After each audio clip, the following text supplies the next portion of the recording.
Ah, I didn't crash this time.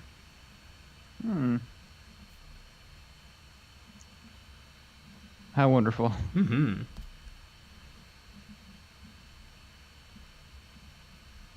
And there we are. Mm-hmm. No.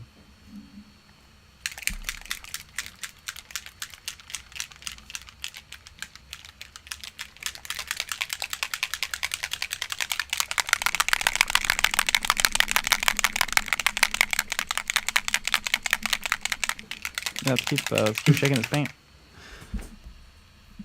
Lucky bet. Ooh, ooh, little nibbler 93 says you're offline. Good. Okay, Creations. Howdy, gents. Mm-hmm. The Rybot. How the hell does Lucky Bat get in here so quickly? You gotta know the trick.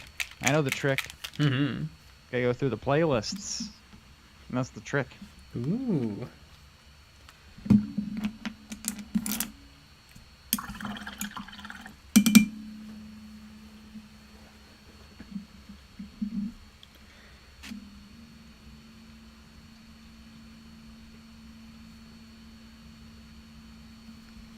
Today I'm continuing my experiments with Art Better Speed Paint. Sick. Seems like it's good stuff. But did you know that if you put water on it, it all falls off? Doesn't.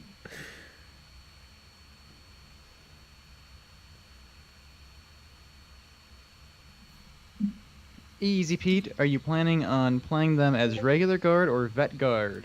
Vet guard. Vet guard is better. If I was gonna run compendium guard, I'd probably run some scions too. Either all scions or a 50-50 split of scions and guardsmen. That way I could spam heavy weapons or special weapons.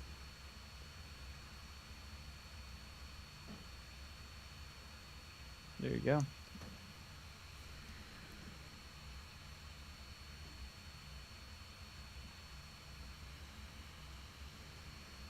The Rybots. Have fun with the con next week. Yeah! Oh, yeah.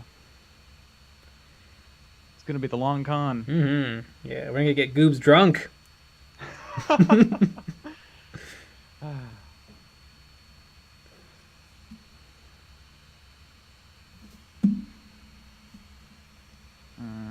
Oh, yeah, we're going to be shotgunning beers all day, all night. It's going to be wild. Yeah.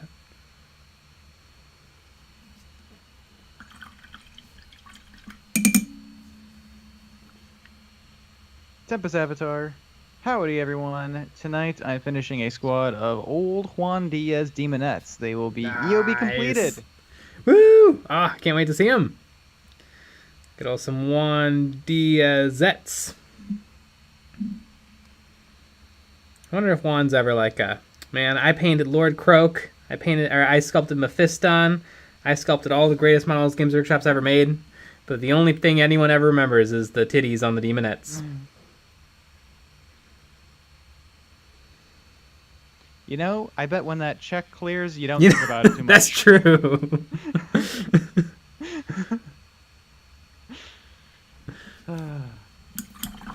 I would love to know how much they get paid. Yeah. To do all that. Mm-hmm. Probably not as much as you would think. Mm-hmm. That's my guess.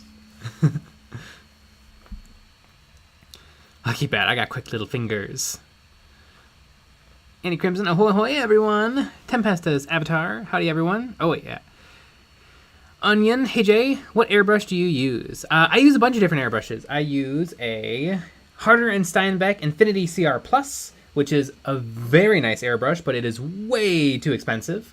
I use a Badger Patriot 105 Classic All-Rounder, and I use a Badger Anthem 155, which is a crazy big airbrush. It's not a gravity feed. It's a cup feed. It's a siphon feed. Siphon feed. It's a siphon feed that can absolutely put out paint. I may or may not have just painted a couple of terrain pieces, and holy cow, did it help! I had it run in like 24 hours a day.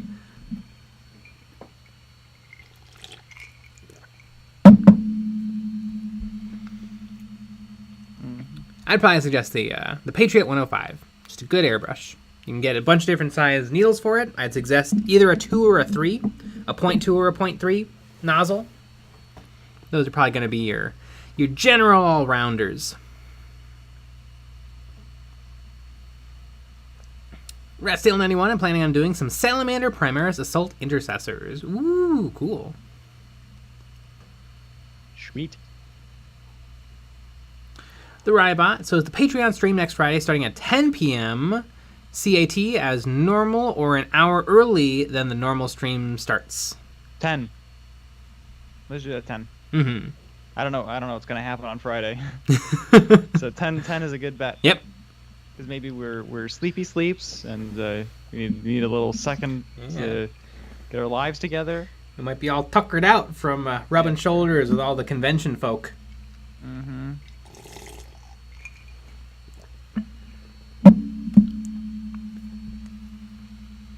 Exactly. And Scar, yo, what up, fellow nerds? Hey, I'm not a nerd. I'm a dork.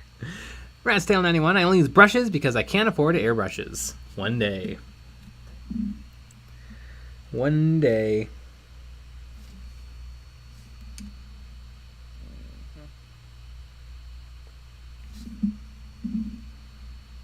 Heavy Metal Minis. Yes, I finally made it to a stream on time. These Jungle Boys are looking proper predator. Yeah. I don't know, I feel like they look like they're pushing pencils. It's a joke from the Predator movie. Ba-ba-da-da-da-da.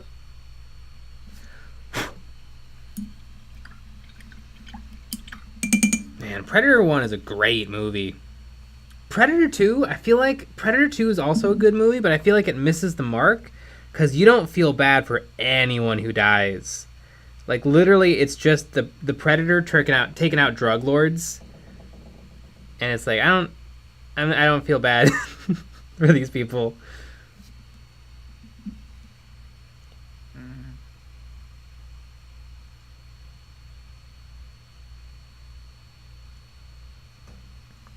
I think Predator 3 is a little bit of a hidden gem. It's not bad. I remember being a little disappointed when I saw it, but it's grown on me a lot. Technically, Predator 3 is Predators plural, but I like it.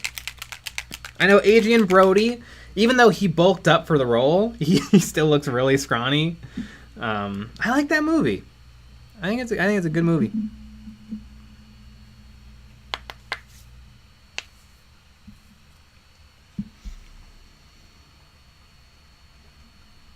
Edgar, I'm painting historicals again. I got a T34 to put on for the EOB challenge.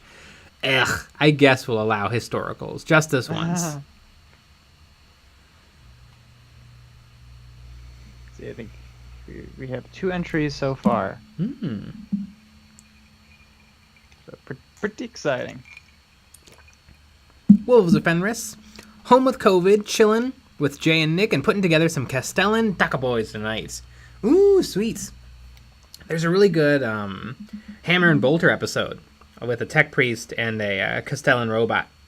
Mm-hmm. Pretty cute. Yeah, I wish it was on YouTube so everybody could watch it where it should be. Oh, you know where it is. That's true. On our Patreon. Literally uploaded today. Yeah. So maybe I gotta join the Patreon for $5 buccarinos. $1 cheaper than Games Workshop, and you get to see.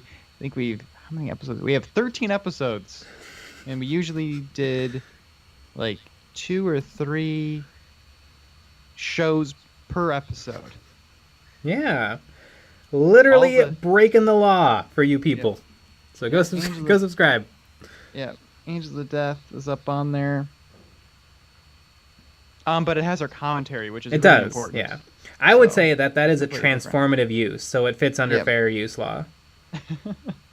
I'm sure that would hold up in court. Absolutely.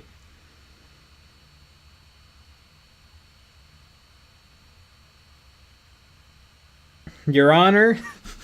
Mm-hmm. I mean, did you even watch it? Yeah, you showed the entire episode. And you didn't even barely talk during it. I wonder if you played the whole episode, but you talked over everything. Is that transformative? Like, if you made it a worse experience? I don't think transformative means anything. I think it means whoever has the bigger lawyer, aka Disney, can do whatever they want. Well, it's good that we're part of Disney now. It is, yeah. Thank goodness. Yeah, the mouse.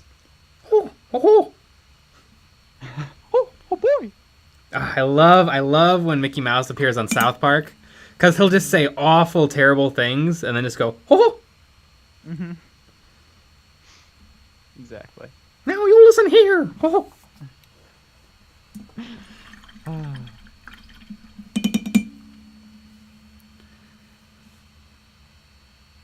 Heavy Metal Minis, my goal for next month is to get at least a 50% off, 50% of an airbrush setup. So either the compressor or the airbrush. I don't think you spend too much on the compressor. I think you just get a nice, cheap, like $40, $50 tankless one piston compressor. It's nice and quiet. It's not very big. I used a tanked compressor for a while. To be fair, it was a broken one, but it was loud, and I didn't like it turning on every little while. I almost prefer a tank or an airbrush compressor that just runs while I'm pulling the trigger. Mm-hmm.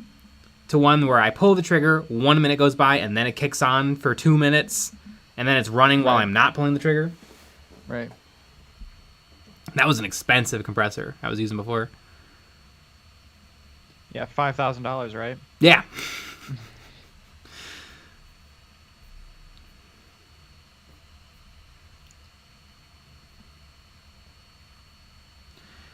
Manny D, a rattle can with tips you can swap out works out well if you don't have an airbrush. Rattle can tips? Like different... Yeah, they do sell them. They do sell the tips, but I didn't know that they had different tips that did different things. Maybe so. I would love to try that. I think that's how they do graffiti stuff. Huh. I might have to give that a try. Although, can I take the different tips? Like, do I have to use, like, the really nice, what's it called, like, Gold Brand or whatever spray paint cans? Or can I take the nice tips and put them onto, like, Rust-Oleum? Because I would super want to try that out. You can do a lot with rattle can. Especially if you can change, like, the spray patterns. But there you go. Now you have a video idea. A little research and then a video idea. Mm-hmm. I write that down. Nave, I don't know how you guys put out so much content and still manage to sound so genuinely happy and enthusiastic. It's all an act. It is all an act. We do like making videos. It's because we're drunk. Yep. All the time. But I do think a big problem that people run into is they actually don't like making videos. Yeah. Maybe they like the minis, but they don't like the videos. Yeah, and we like making videos a lot. Yep. So you got to do that. And I can see why making videos isn't fun. Yeah. I think it's fun, it isn't. but sometimes it definitely isn't. There's parts that aren't fun, but then there's parts that are really fun. Yeah.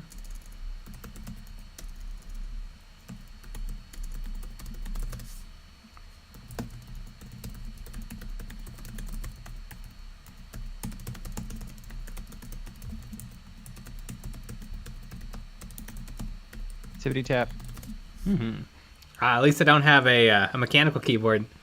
Oh, we're gonna start this again. Chunk. Or everybody was upset at you. I think a lot of people never showed back. Came back. Yeah, we lost a lot of after subscribers. That. Yeah, it's not good. Heavy Metal Minis, are these alternative sculpts or are these OG CATACHAN and with CATACHAN GW plastic? It's a mix. It's OG metal CATACHANs, Games Workshop plastic CATACHANs, and this one model is from Victoria Miniatures. It's their take on Sly Marbo. I'm using her as my confident guardsman for a veteran guardsman kill team.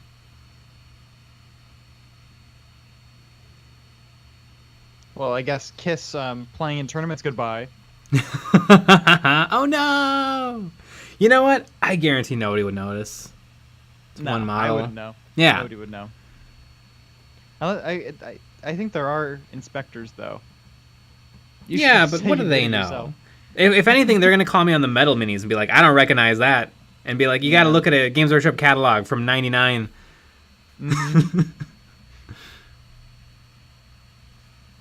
Look, you Blood Raven, just beat my nephew in Grim Dark Future. Yeah, teach him the value of defeat. Yep. George Gajardo, OG Predator 1 scared the crap out of me when I was a kid. Oh, I love Predator 1. I've seen it probably 100 times.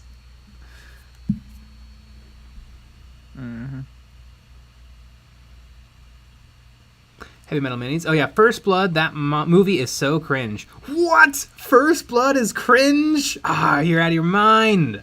First Blood is amazing. Maybe If cringe. anything, the Rambo 2, 3, 4, and 5 are cringe. Rambo 3 is all right. It's not good. If you kind of ignore that it's a Rambo movie, it gets better.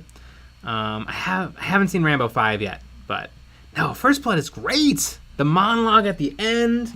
I mean, Rambo 1 is actually an interesting movie about like PTSD and the soldiers coming back from like Vietnam. Rambo 2 is like a joke. He just kills every single person in Myanmar.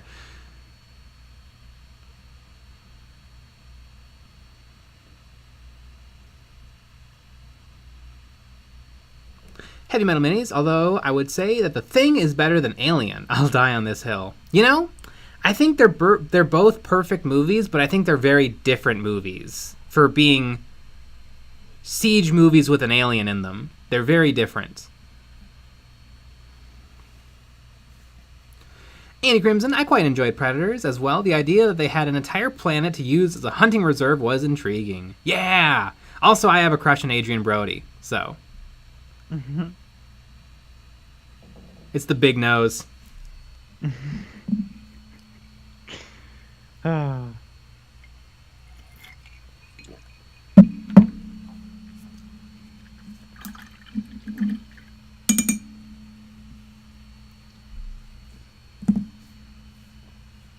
Where did I just put the brown?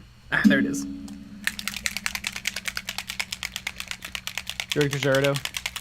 I am not a fan of making videos, and I know I have to increase the production quality, but it's so much work. Are you guys spending 100 hours a week on this?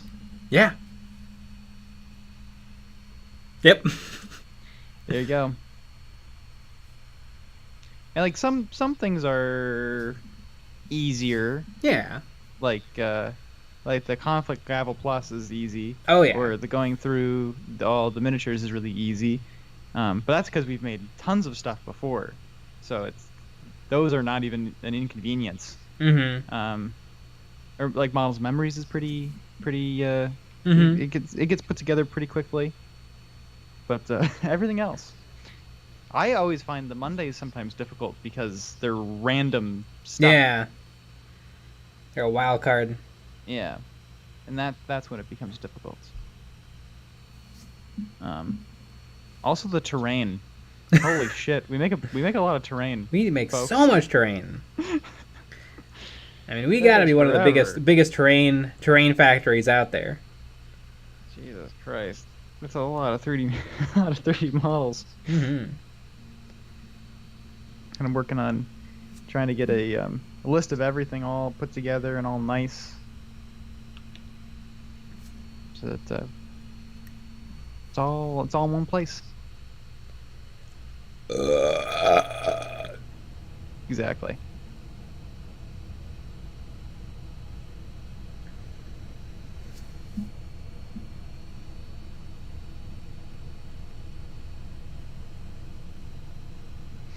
Edscar, I love making videos, and I get around the need to increase production quality by just making bad videos that nobody watches. Perfectly balanced, as all things should be.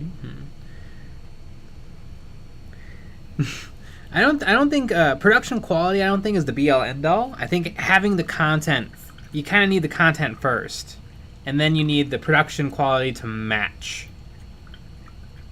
Like I feel like if you if you're very professional in your style, you have to have really crisp, high production.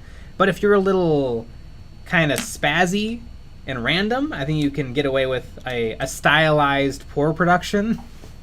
Yeah, you definitely can. God, what was this? You showed it to me. This is probably when we started this all back up again. It's a guy making incredibly intricate things, and it's filmed horribly, and he records all this, or it's all like sped up. Oh, like, Duresta. Yeah. Yeah. That's great. Yeah, like, Duresta's awesome. Perfectly.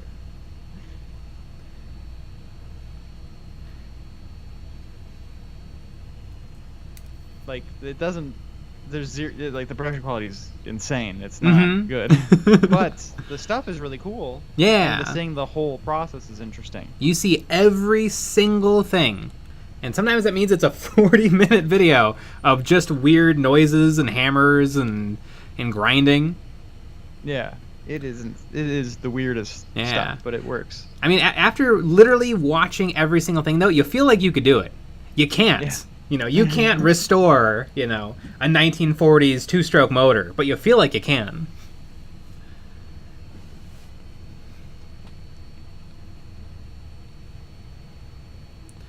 The Rybot just picked up some Scale 75 paints, and they seem to be thinned perfectly from the bottle, but have some pretty bad coverage in terms of opacity. I've never used real Scale 75 paints. I've only used their Instant Color line. Their Instant Color line seems decent. Pretty comparable to Games Workshop Contrast. I have their black and white and a red and a purple, and I don't know. They seem fine. They seem like normal paint. The white and black are really nice. The black is very matte though, so it kind of looks a little gray. But I don't know. It still looks good. And obviously, if you add maybe a little gloss into the black, it would probably spice it back up to feeling more black. John alias Smith, Disney shills, all day, all night. You ever seen Treasure Planet, Lilo and Stitch? Disney's got a couple of bangers. The brand new Star Wars movies. I like them. I do too. We're the problem. That's what that means. Yeah.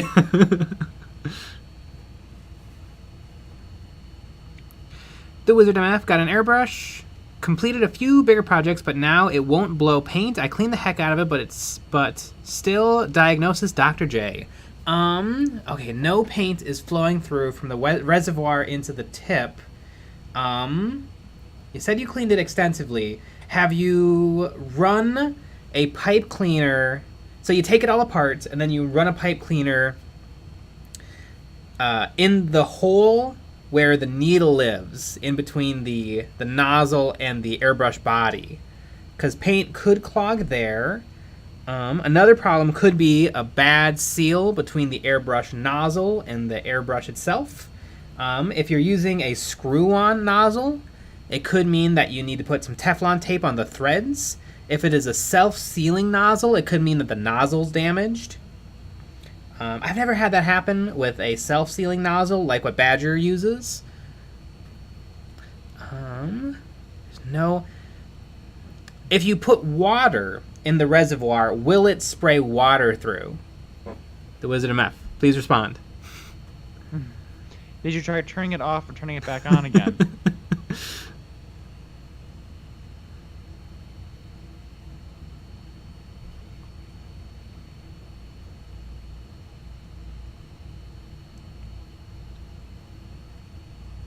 Wolves of Fenris. Jay, where do you get the ferns and leaves you use for the bases? These are epic basing bits from a company called Epic Basing. They make epic basing bits. They have a whole lineup of wonderful 3D printable bits, and if you don't have a 3D printer, they got you covered because they also sell physical bits. Epic Basing. I absolutely love it.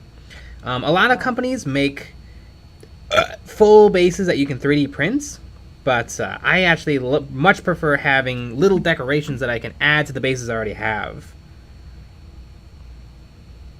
Right. Wow. Huh. So I just went on their website. I've never been onto this website ever in my entire life, and looking at the prices, and damn, the prices are just insanely good. Mm-hmm. But I don't know. Maybe if they were like, I don't know, like 10% cheaper, I'd pull the trigger. Interesting. Yeah. So let me see if I can hack their website and maybe make them 10% less. Oh wow, look at that! I'm such a good hacker. I was able to do that. Hey, look. Oh no, I didn't copy the link that I made. I totally made this link.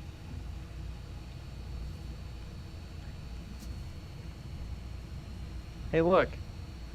Boom. There's a 10% off. Epic Basing Bits. You use that link, you can get 10% off any of their physical or STL products. Hell yeah.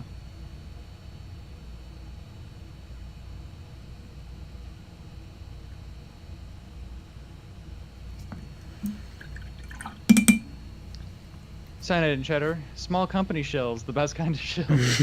Yeah. I mean, we'd shill Walmart too if they paid us.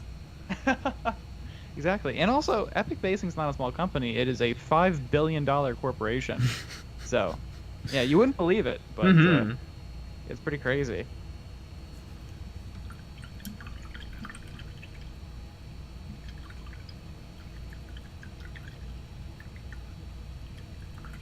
Super K Gaming, when's the next Discord chat thing for the just our normal call-in stream? It's always the first Saturday of the month. So I'm gonna guess it's the 2nd. Yeah, I'm right. April 2nd would be our next one. But we do a different kind of call-in stream every Friday for the patrons. So you can join the Patreon for that.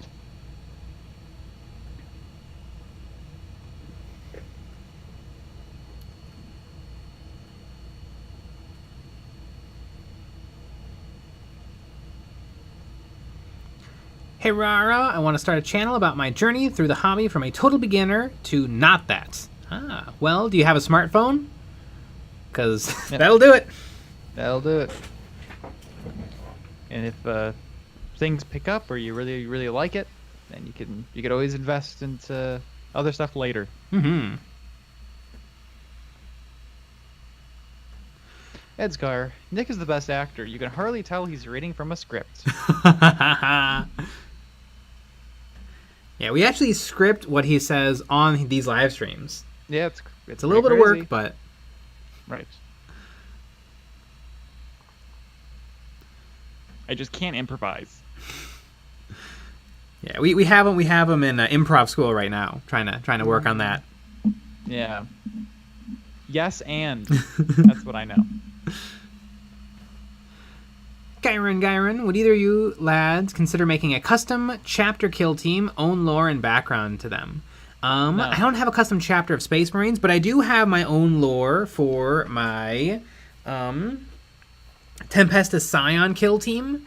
I have an Inquisitor Kira. I have to come up with a better name for her. I'm using the Kira model, and she is a rogue Xenos Inquisitor.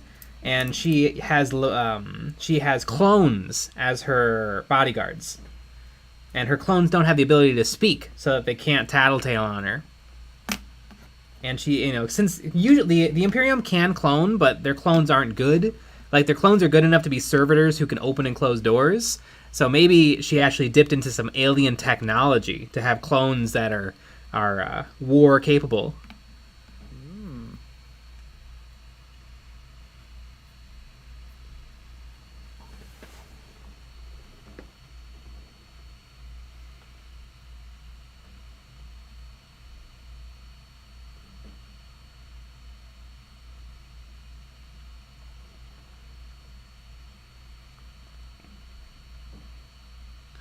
Power Surge, you guys ever interested in painting Gundams? Not really, although I've worked on some of the Bandai Star Wars Gundams, but just in my free time. And I have one sitting in a drawer. I haven't touched it in like a year. George Drury, do you do anything to make the cork board on the base more adorable? Nah, it's fine as it is. I mean, if you like grab it and tear it, it'll tear, but just don't do that.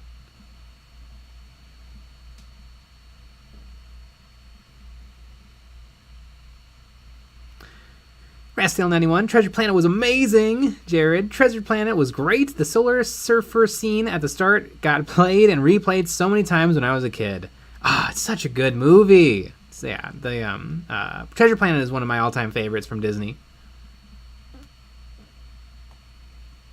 George Gajardo, what is worse than a stinky dish sponge? Also, I enjoy doing dishes while I watch you fabulous nerds. Yeah, you gotta clean the sponge after you're done cleaning your plates.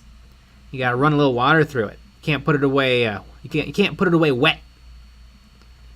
I don't like a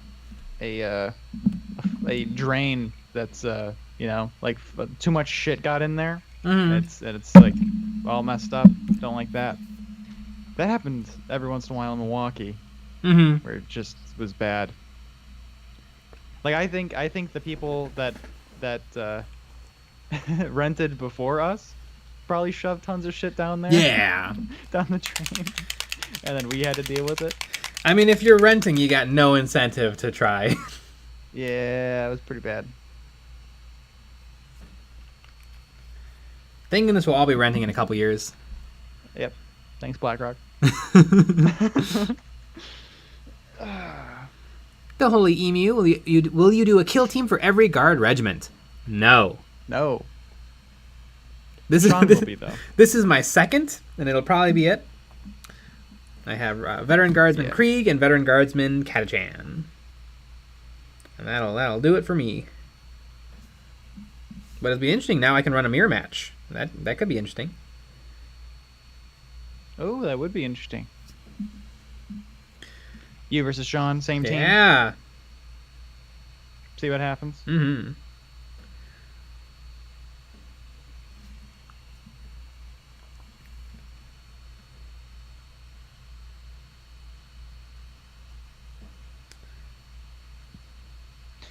Redstone 91. I'm trying to improve my painting skills to competition level, but I don't know if there's any competitions nearby. I don't know. Do you have a local store? I mean, you could join the Eons of Battle competitions. That's true. You do get a prize. Mm-hmm.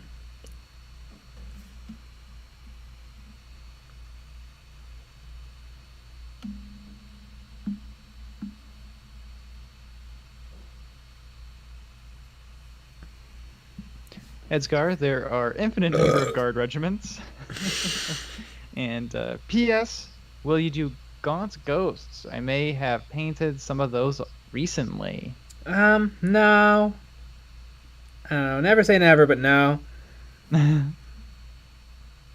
kind of seems like you always say never. No Gundams, no, But, yeah. They're cool, but not feeling it.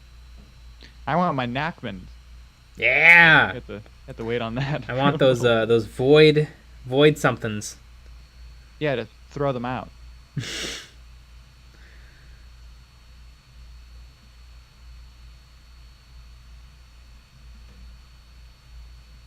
it out today? I wonder. Do you think the rules are already online? They revealed a lot of it on Warhammer. What's their Warhammer Community? Warhammer Community. I looked yesterday, and the Harlequin rules weren't on there yet. So, and they also came out yesterday. So I don't know. Today is not yesterday, so you never know. Renegades and Heretics? What is that? I think that's the compendium. Chaos Space Marines? Is that what it is? I don't know. Warhammerpedia. I clicked I clicked 9th edition. Because I was like, this page looks completely different. Let's see. Chaos Demons, Traitor Space Marine, Death Guard, Thousand Suns, Warp Coven. No, it doesn't look like it's there yet. Jeez Louise. Yeah. It's been practically a day, people. I mean, come on. Yeah. Doesn't make any sense. Did they do anything fun for the launch of it? I don't know. Isn't today the I first haven't been on there yet. I haven't either. Nope, looks like it's just whatever. They did Black Library, pre-order some other shit. Great. Oh, how the armoring of the Space Marine came to life. I bet you that's maybe. Oh, good. There's some videos that go along with all of this. Did you know that they stole this 100% from StarCraft? Yes, and Iron Man 1. They ripped them both off at the same time. I can say Iron Man 1 did it best. Yeah.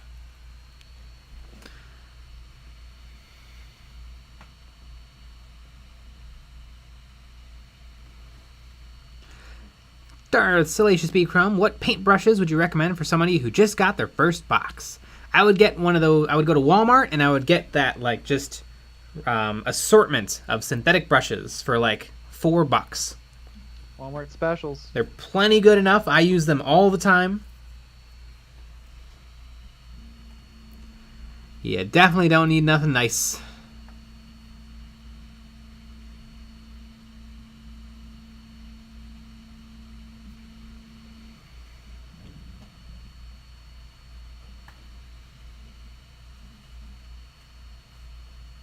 The Rybot. Jay, Warhammerpedia is managed by one guy. He does great. Well, you know what? I think he could try a little harder. Yeah. I mean, you know, the pre-orders were up today, so it's possible that somebody out there has gotten a copy of the rules.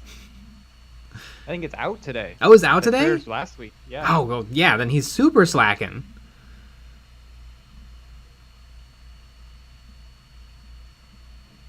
Yep. We could have gotten it today. Mm-hmm. But we can't.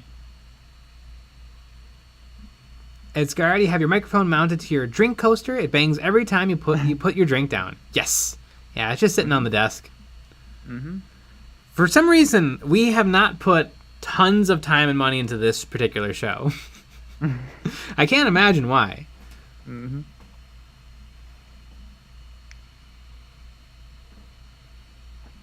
In the Crimson, if you start off with nice materials, you tend to end up being too nervous to use them out of fear of messing up. Start cheap, tear shit up. Yeah! That's a good point. Final Oreo. Jay, my tips keep curling. I can't stop it. Is it just from using it a lot? I clean them frequently. Your tips keep curling. What? Wait. The tips of the paintbrush? Oh. Yeah, they might curl. If you clean it with brush soap, you can probably help it a little bit. But honestly, I don't mind a little curl. Like this brush I'm using right now has a very slight curl, but it always is the same. So I can use it because it's consistent. Guess how bad is this curl? Yeah. I've seen some people's brushes hook pretty bad.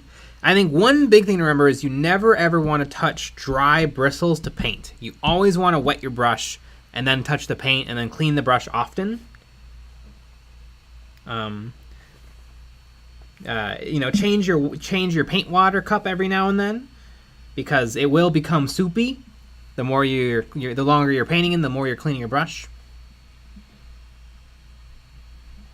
I also wonder, I know like stippling, if you do like a lot of stippling motions, yeah, that can kind of ruin stuff. Or if you really kind of apply a lot of pressure as you put down the paint, that could be a problem maybe. Mm-hmm. Maybe it's all of the above.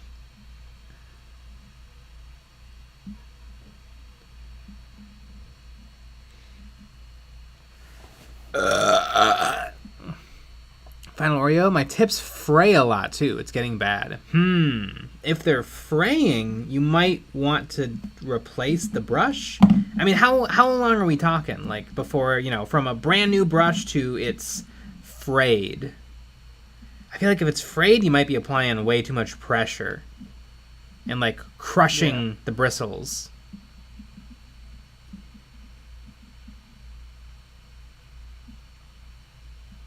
See that?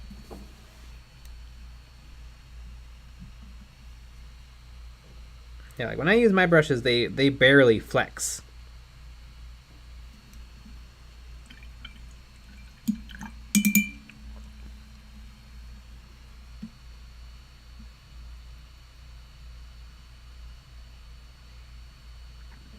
Final area. Well, it's been since last summer. I've used the same ones for a while now. I don't have that many brushes. Yeah, I mean, it might be time to pick up another $5 pack of brushes.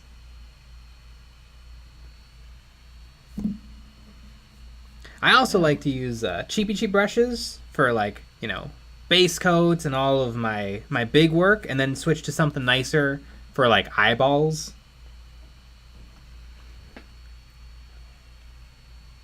Right. If you notice in the videos, you're not always using the nicest brushes. No. These I have a pack of these that I use all the time. God, do they literally have no brand on them? That's how good they are. I think they do, but I've worn them away just by touching them because they're cheap. Does it say on any of these? Royal Talcon. I think these are makeup brushes. They're size 3, and I use these all the time. I have a pack of like 20 of them, and I just periodically open up a new one.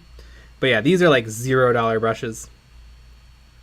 And I used one of these to paint those gremlins that I showed off in that one video. That's actually what I was gonna say. Yeah. You used it for like the whole thing except for the eyes. So you can get away with some bad, cheap brushes. Well, they're not bad. They're just cheap.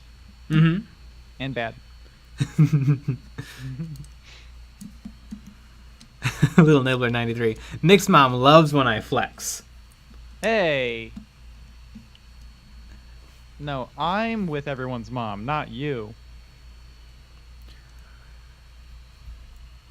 Cyanide and Cheddar. I always listen to EOB while I paint, and it makes me wonder, what does Nick and Jay listen to while they paint? We listen to Cyanide and Cheddar. Ooh. Nah, it's mostly Joe Rogan and Tim Dillon. Not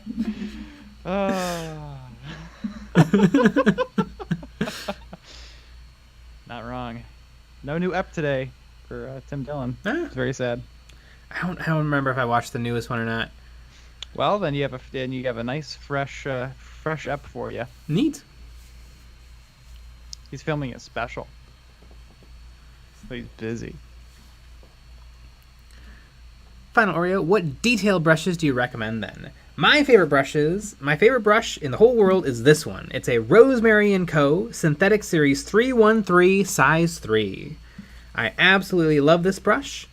And then when it's time for me to really do some super fine detail work, I use this Rosemary & Co. Designer Series 344 size 2 liner. It actually has really long bristles, which helps it hold a lot of paint while still having like a super knife sharp tip. But yeah, these two brushes I absolutely love. And I'm a bad brush parent. I don't clean these with brush soap very often, but they just work. You spank them a lot? Yeah.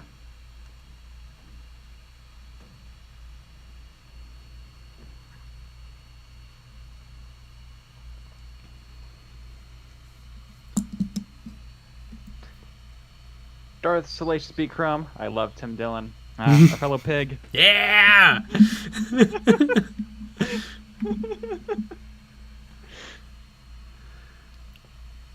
Nick Eris, I found a wonderful pack of synthetic detail brushes by Mod Podge for around $9 at Michael's. They've been my reliables for a year and a half.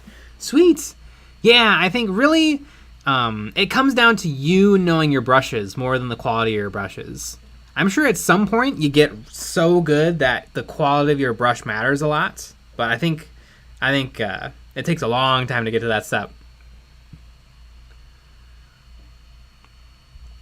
Fucking nerd, will you ever paint more Age of Sigmar? Absolutely. I've been eyeing that box of Night Haunts and what's the Snake Ladies? What are they called? Daughters of Cain. Slithers. That's close. Slithers.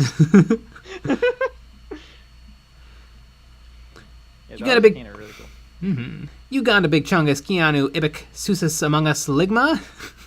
If there's one thing about expense in this hobby is diminishing. If there's one thing about expense in this hobby is diminishing returns. I definitely think there's things with diminishing returns. I think you spend big money on models and games, and you try to cheap out on your supplies. You know, sand from the local playground is going to be just as good as army painter sand. Are you sure about that? Yeah, and it comes with raccoon poop. Oh, that's fun.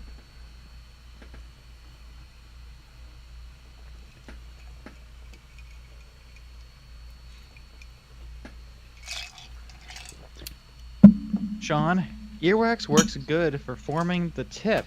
Just a little bit. Absolutely. Bennett Crothwell, my dog died today, but the stream made today better. I'm glad. I remember I've come home to dead pets. It sucks. Me too.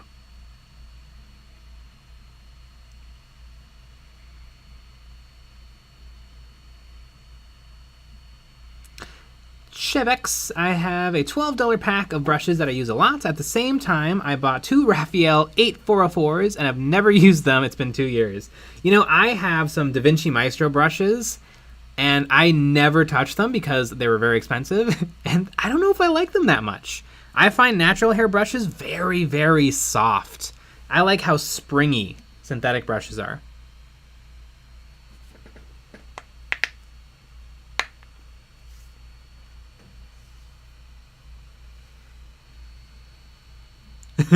Ben, Army Painter used premium poop-free sand. You know what? That's what they like you to think. It says that nowhere on the tin. Yeah. Speaking of poop-free, I'm going to be right back. Uh-oh. Someone needs to be poop-free.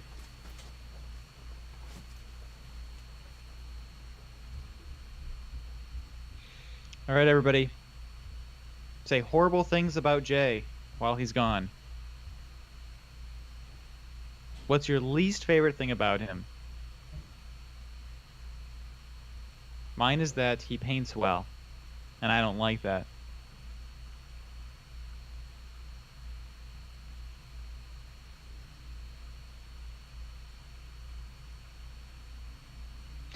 Edscar, oh my god, you didn't buy the extra premium sand that's filtered and has the additive that makes it glue better and pre-primed?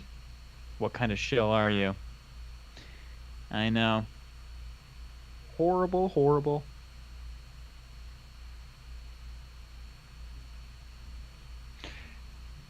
Ratstail91, Jay is too attractive. Agreed. Sean, horrible things about Jay. Horrible.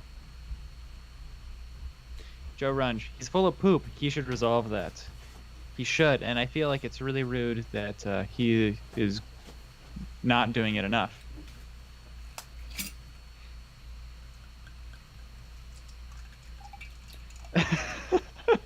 Cyanide and cheddar.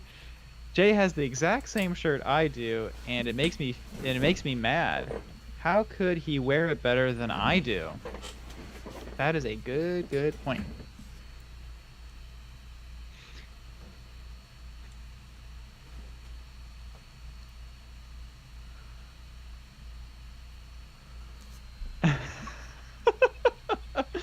Ben, you think Nick is taking off the whole J suit to go poop?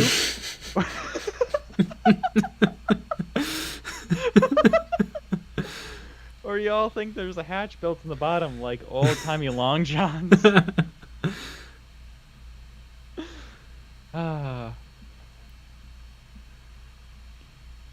Darth Salacious B. Crumb. Jay making the big stink right now.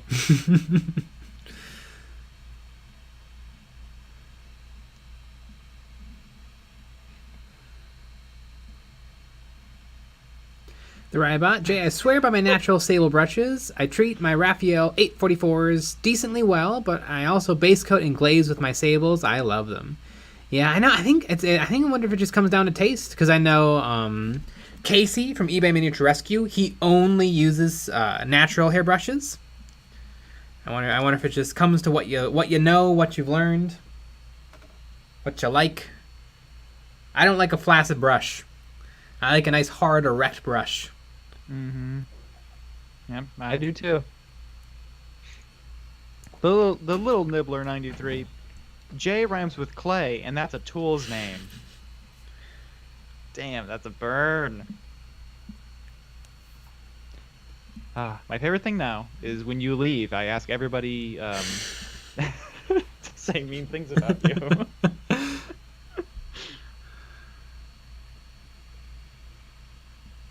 And yeah, it's pretty vicious. People are upset that you paint well. Pretty crazy. Redstone 91. My lunch is cooking, so the poop talk is putting me off my food. Boop. Big old boop.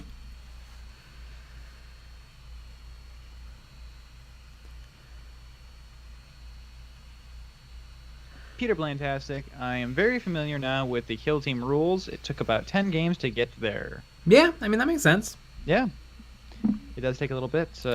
We realized that we got some rules wrong every time we play. Yeah, exactly. So, whoopsies. Mm-hmm. Or sometimes it's when you read like what other people are talking about with the game, and you're like, wait, what? Wait, that's how the game's played? No, they have to be wrong, and nope. That's...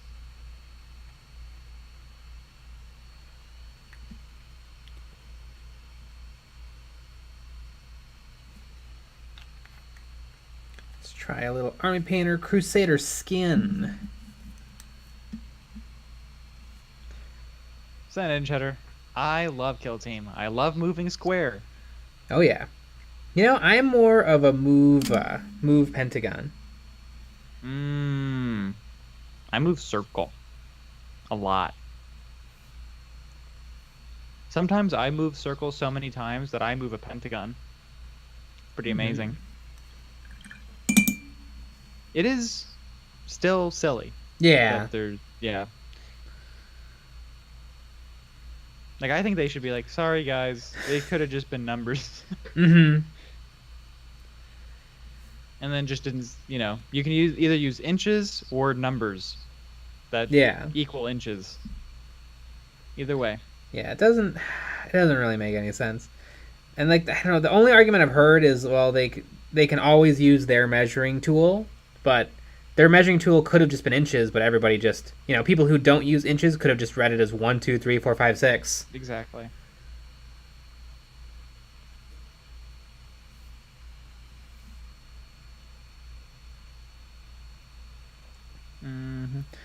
Yeah, but it's not even them trying to gouge us, though, because they literally say on, like, page 2 of the rulebook, you can just use a tape measure. Right. So it's weird. It was a weird decision.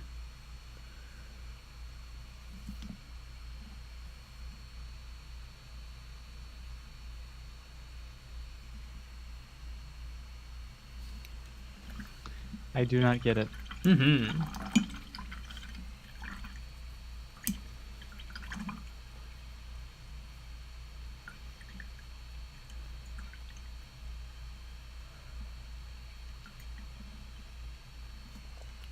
Uganda Big Chungus Keanu Epic Issus Among Us Ligma. I wonder what's the limit of how big a name can be. Tell you what, natural brushes can't wet blend nearly as well. The stiffness of synthetics really helps move the thicker paints. Interesting. I need to try more with natural hair brushes. Reteam Gaming, what is the best to do skin color? I don't know. Because everybody's skin color is slightly different. I've tried a lot of different recipes. I don't think there's one to rule them all. I think you just gotta try.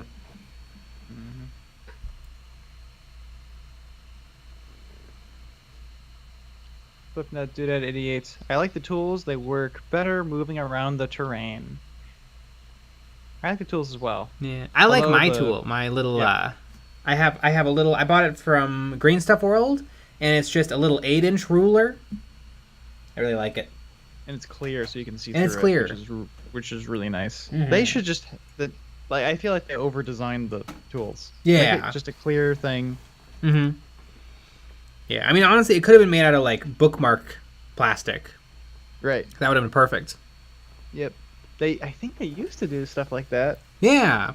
Back Yeah, in there the was, day. like, a little ruler like that came in the Age of Sigmar starter box. Oh, there you go. Yep. Do you remember the sticks? The They had, whipping the red sticks? sticks. Yeah. Yeah, those are Yep, bad. Yeah.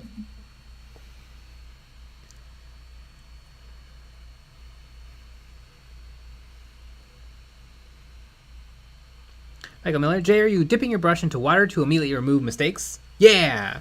Yeah, I made a mistake. I put skin color onto his power fist, and so I just used some water to rub the still wet paint off.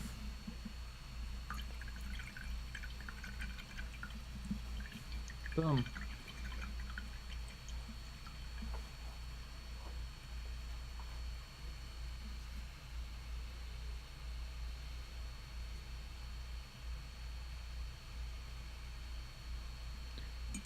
Ventura. I haven't found a situation yet that is easier with the shape tool than with a tape measure, but maybe I'm just used to tape. Yeah, especially if you're using like a small tape measure. Yeah. I think your argument, because I said the same thing, but your argument was, well, you have to undo the tape measure. Mm-hmm. You have to extend it out, move your thing. And Now then you don't retract have, it. with the tool, I guess you could just keep it out at Yeah. 6 inches because you'll never have to. But it's just easier to use a tool. Pretty small. I don't know. It doesn't really matter. Yeah. Just whatever you like the best. I bet people that use the tape measures lose more often. That's what I think.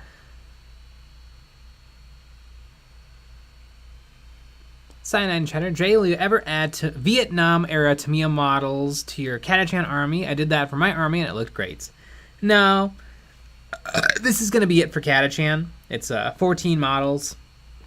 Perfect for a kill team. I know a store in Wisconsin that probably has those models. That's true.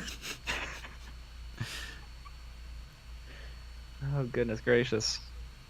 You have to wait to find out what that means. Mm-hmm.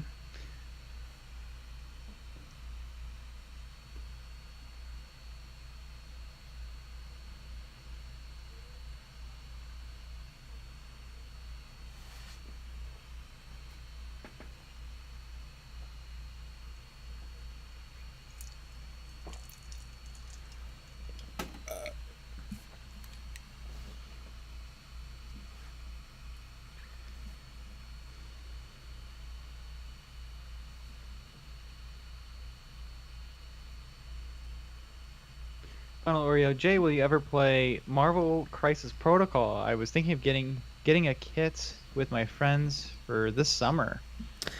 No. I'm not opposed to the game though. I think it's cool. Nobody in my life will ever play it. No. It looks fun. It's whatever. I'm a big Marvel fan, but I'm not that big a Marvel fan. Yeah. The models don't interest me much to paint. Green Goblin is DC, right? I don't know. Oh wait. No, Spider-Man's Marvel. Okay, well then I could play it. Yeah. Because I have to play some sort of a goblin or type character. If the Marvel Crisis Protocol Green Goblin is the same Green Goblin from the first Spider-Man movie, I would love to paint that. I love that costume so much. I also love that back in the day they didn't need movies to make sense. Cause why would he go crazy and then invent himself a comic book villain suit? Like we see in the movie, because he's inventing like the hoverboard for the military, and we see like a normal soldier on it, and then he shows up in this crazy Green Goblin armor, and it's like, did he turn evil and then make a costume? I love it. I absolutely love it. I wish, because every time they've done Green Goblin since, they try to make it believable. Don't. Just let it be silly. They're like, well, yeah, it's like a military suit, but it's got like a touch of green and gold to it. No.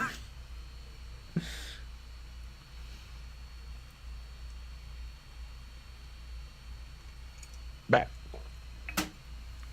Micah Miller, why are you burping so much? Must be very carbonated. Yeah. I did have a Sprite today. I mean, how long ago? Like an hour or 2 hours, I guess now. I don't know if that would still be affecting you. I think it's... Are you drinking tea? Is that what that is? I'm drinking something. Oh! There you go. Flipping that Doodad 88, are you drinking Baja Blast? Oh, I wish. Baja Blast alcoholic. Mm-hmm. Yeah, we would never burp on stream. It's rude. DDD 4101, have you considered making videos that are not related to miniatures and painting? Feel any burnout from doing this professionally? Not really. I still have plenty of ideas for videos. I do have ideas for doing other things than miniature painting. But I'd like to do them in addition to, not instead of. Yep. There you go.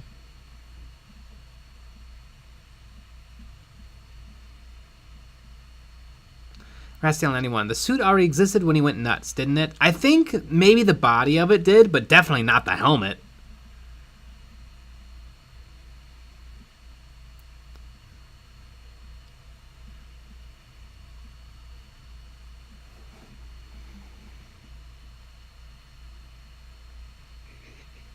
George Gajardo, he's drinking Slurm. Yeah. Yeah.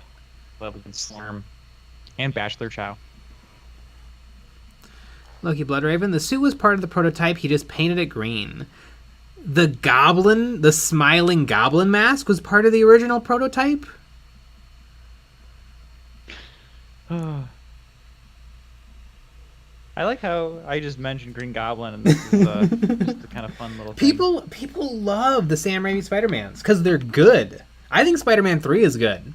I mean, it's got a lot of weird flaws, but I think all three of those movies are awesome. And Tobey Maguire's dumb face. Andy Crimson, underrated Howie tool, the toothpick. Yeah, toothpicks are good. My local hobby store had a Games Workshop sale today, and I splurged, picked up some Hive Tyrants, some Gene Stealer Acolyte hybrids, and some Assault Intercessors. Ooh, one of those things is not like the other. Yeah, the Gene Stealer. Yeah, it's the Gene Stealers. Yeah, exactly.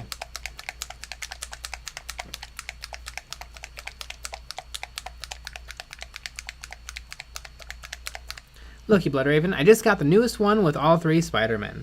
I haven't seen. I saw Spider-Man Far From Home, I saw Spider-Man Homecoming, and I absolutely loved it. I haven't seen Far From Home or the new one yet, because I'm busy. But I'm sure I'll absolutely love them too. I'm not going to watch them. I know myself. I'm not going to promise anything. I like Spider-Man a lot. Mm-hmm. I'm not a big comic book person. Never have been, never will be. I like Iron Man. Yeah. And I do enjoy them. In general, I like watching movies as like a group experience. Mm-hmm. Like with friends. Like I can really get into it then. I'm not gonna watch it by myself, let's be honest.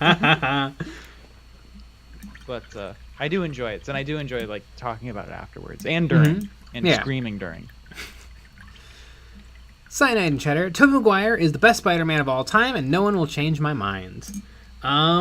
He's pretty darn good. He's 100 million times better than Andrew Garfunkel. Ugh. But the new kid, what's his name? Tom Holland. He's really good. Tom Holland kind of matches. He's a little bit of a newer Spider-Man. I think Tobey is a good fit for the old Spider-Man, like the 30s and 40s Spider-Man, where he's a high school student who looks like he's 40, but yeah. Whereas Tom Holland, I think, is like what everybody thought Spider-Man is, where he's like a plucky little kid. who's nice to everyone. Yeah. Amazing.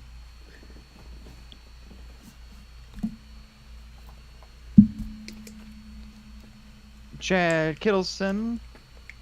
I got Knackman today. Will we get to see your painted Void Scar soonish? Define soonish. Yeah, define soonish. We're actually picking ours up on April 3rd because we're busy for the next 2 weeks. So we had to delay. Yeah. Now, what you have to do for me right now is you have to tell me how many Chaos Space Marines can you take at a kill team, according to the Knackman rules. Is it if 6? You could please do that. I would really appreciate it. Yes. No. Yeah. I want to know too. Look at open up the rule book. How many in a fire team? How many in a kill team? It's probably just kill team. Fire teams aren't really a thing in the bespoke teams. Yeah. Everyone's saying 6. Is that confirmed?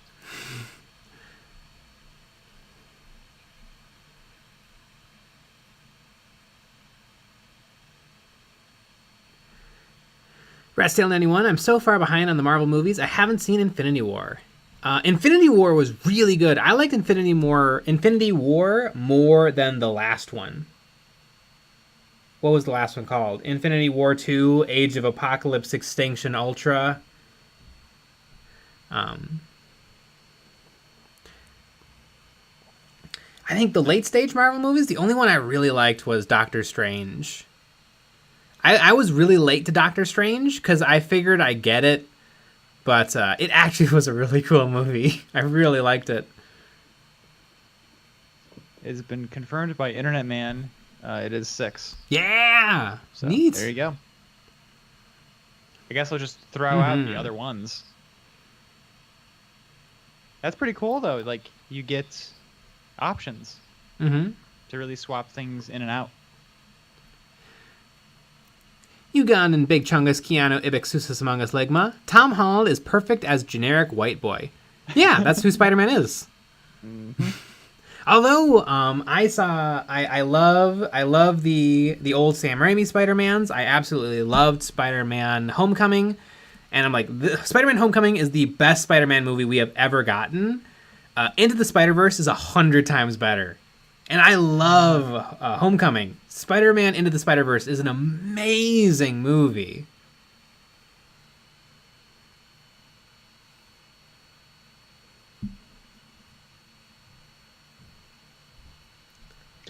Jerry Kittleson also can confirm will be fun to roster a bit. Yeah.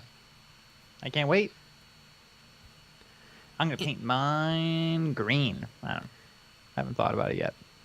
Annie Crimson, Avengers Endgame. Okay, so Age of Ultron is part 1, and then Endgame is part 2.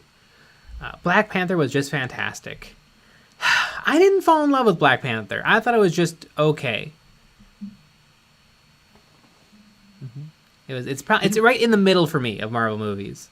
Didn't we rent that from a red box? I think we might have. Yeah. We both we wanted to see it. It's probably like better than Captain America 1. It's way better than Thor 2. Holy cow. I saw Thor 2 in a completely empty theater.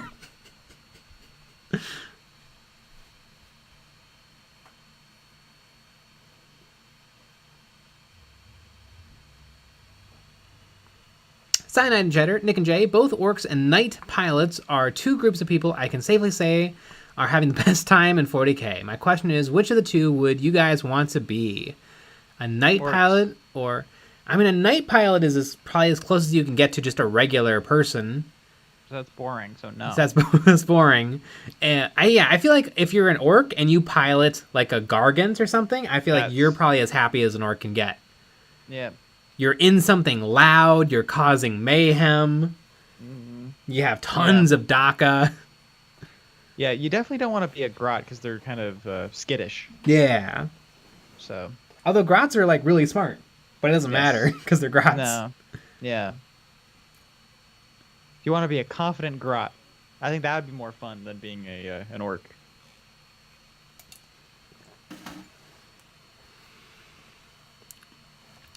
Little Nibbler 93. Guardians was the one that hooked me. Oh, Guardians of the Galaxy is so good. Oh, I absolutely love James Gunn. Love Slither. Ah. Yeah, Guardians 1 and 2 is like the best thing in the whole world. I'm scared for Guardians 3 because how is it going to be as good, if not better? We still need to watch Suicide Squad. Oh, yeah, we still need to watch Suicide Squad. I bet Suicide Squad's really good. Yeah. Number one, the director is awesome, James Gunn. Yep. And number one, nothing could be as bad as the first one.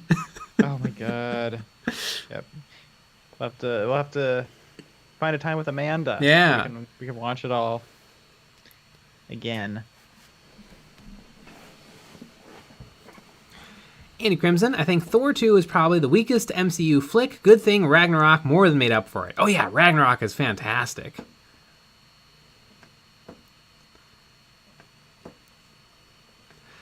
Basement Goblin, was Thor 2 the one with the Drukhari? I mean, Dark Elves invading Asgard. Yeah, it wasn't. I didn't get it.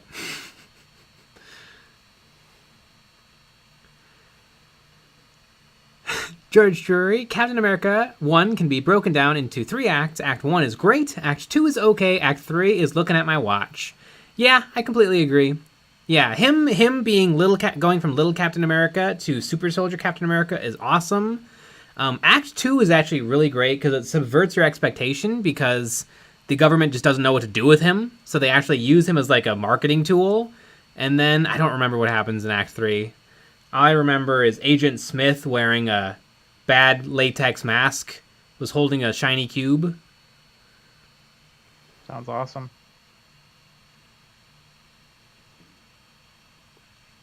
It's Scar. Guardians of the Galaxy is one of the worst films I have ever been forced to watch, but then I'm not a Marvel fan, so shrug.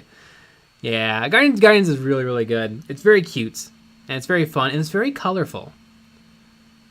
Yeah, that sounds like horrible things. Mm-hmm. Also, I'm getting real sick and tired of action man Chris Pratt.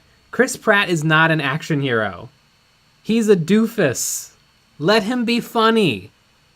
When was the last time Chris Pratt was funny in a movie?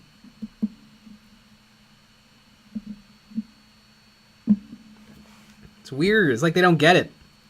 It's like people think he's Tom Cruise. He's a silly fella. The only reason he was ripped in Guardians is because it made sense for a space pirate to be in good shape. He's still a dummy who no one respects. And that's funny.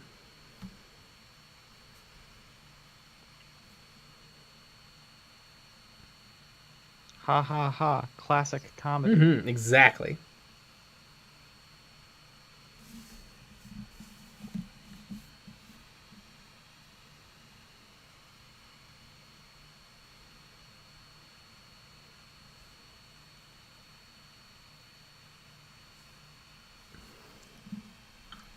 Not so average Joe. Ant-Man 2 was also terrible. I didn't watch Ant-Man 2. I didn't see Ant-Man 1.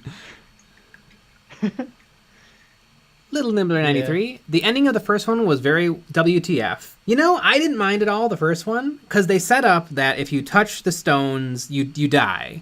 But they all work together to touch the stone, and they don't die, and then they tease that Peter Quill may not be completely human. So I didn't mind the ending of the first one. I also love that the bad guy is super serious, but the Guardians of the Galaxy are silly. And that's a really fun juxtaposition, where the bad guy is taking the movie completely seriously, but the heroes kind of aren't.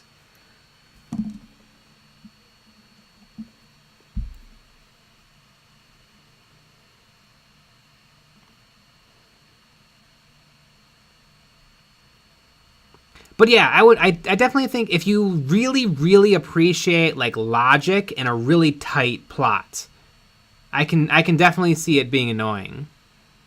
But I think I like my space adventure movies to be fun. It's kind of a hot take, don't you? Although I also like serious adventure movies. Like I really liked The Martian, Interstellar, and what's the one with what's the one where they have to learn the alien language? I just like movies. You don't have to do a lot in the movie for me to enjoy it.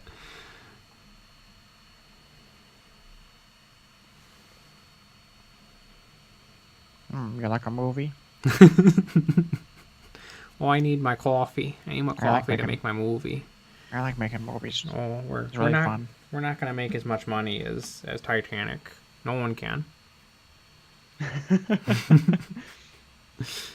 But at least I have my coffee.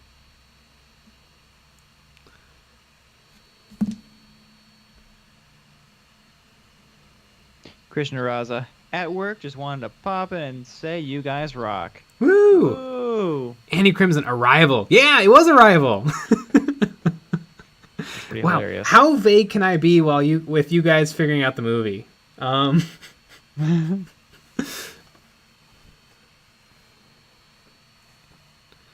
Sean, Kurt Russell in Guardians of the Galaxy 2 was epic. Yeah!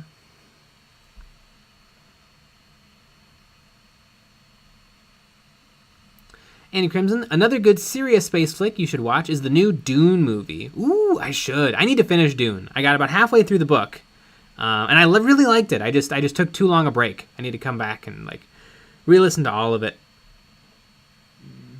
I agree with that last statement. Mm-hmm.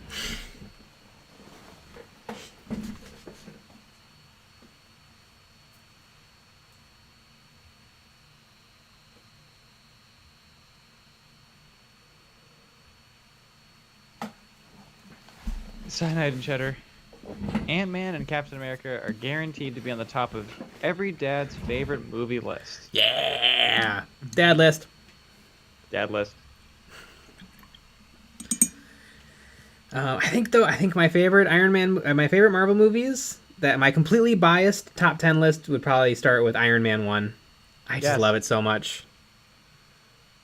It's just really good. Yeah. And then the first Avengers is also fantastic. That's the only Avengers that I've seen.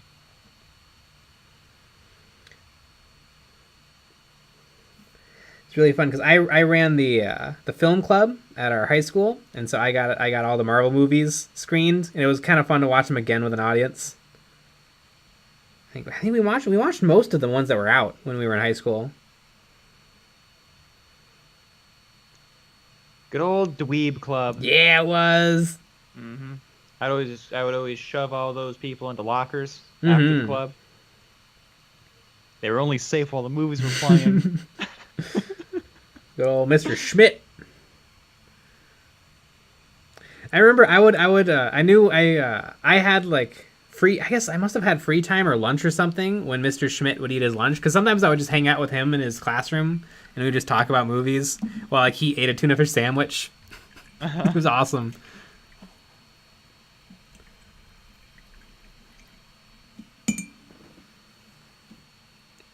Aaron Nessen. I just got called out as a dad. You're dead. Officially, you are a dad. Mm-hmm. You want a certificate? I can send you a link. You can print it out. Mm-hmm. Internet's man. I didn't like Dune. If I read the books... Wait, I don't like Dune. If you read the books, you'll enjoy it, but when the stuff starts happening, it falls off for me. I don't think I got to the part where stuff starts happening. I think...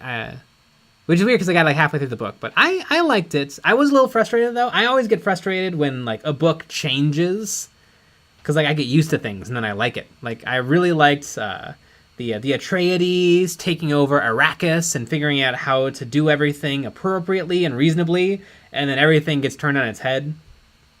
I remember when I watched the movie Castaway, I got really mad when there was a big old time jump. There's also a big time jump in the book, Old Man's War, which I absolutely love, and it's still good after the time jump, but it's kind of like a new book because everything is different.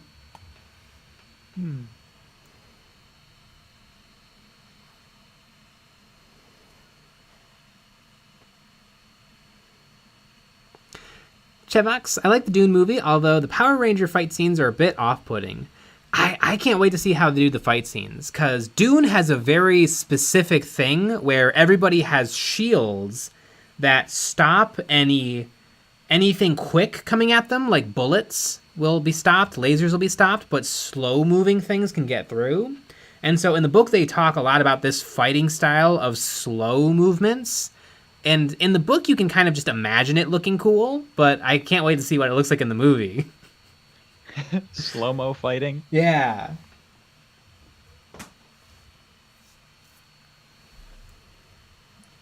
Flipman Dude at 88. I'm a dad. Yes. Congratulations. You're welcome.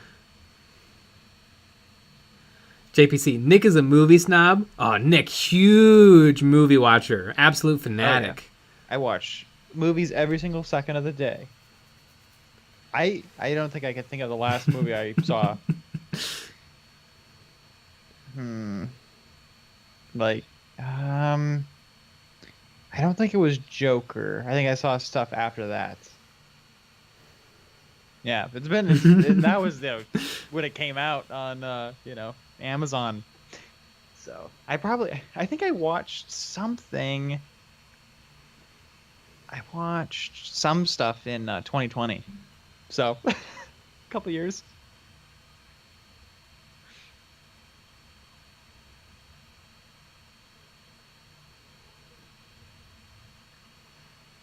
Any Crimson? I mean, the Atreides also knew they were walking into a trap. That is true.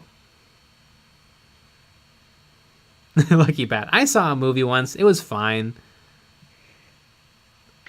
That's kind of a joke just for us.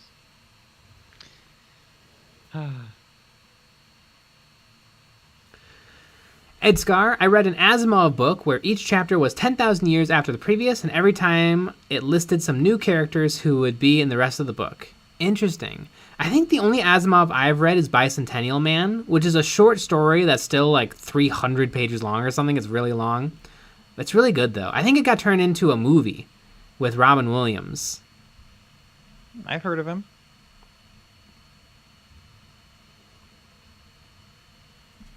Ben, Nick does have time to watch movies. Doesn't have time to watch movies. He is too busy talking to your mom. Exactly.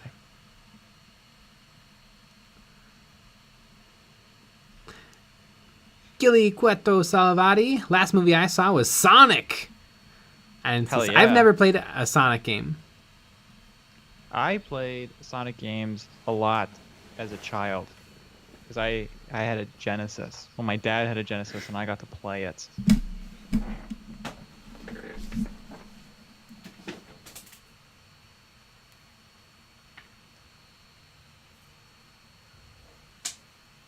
And then I got a GameCube, and I played Sonic Adventure 2.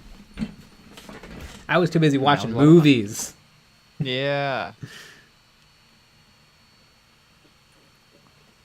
Well, I was having Sonic Adventures. Mm-hmm.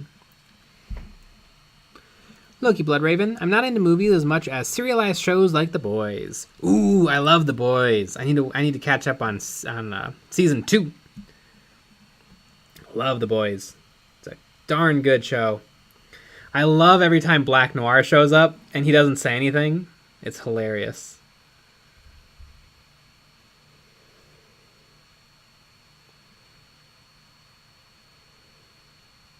I love when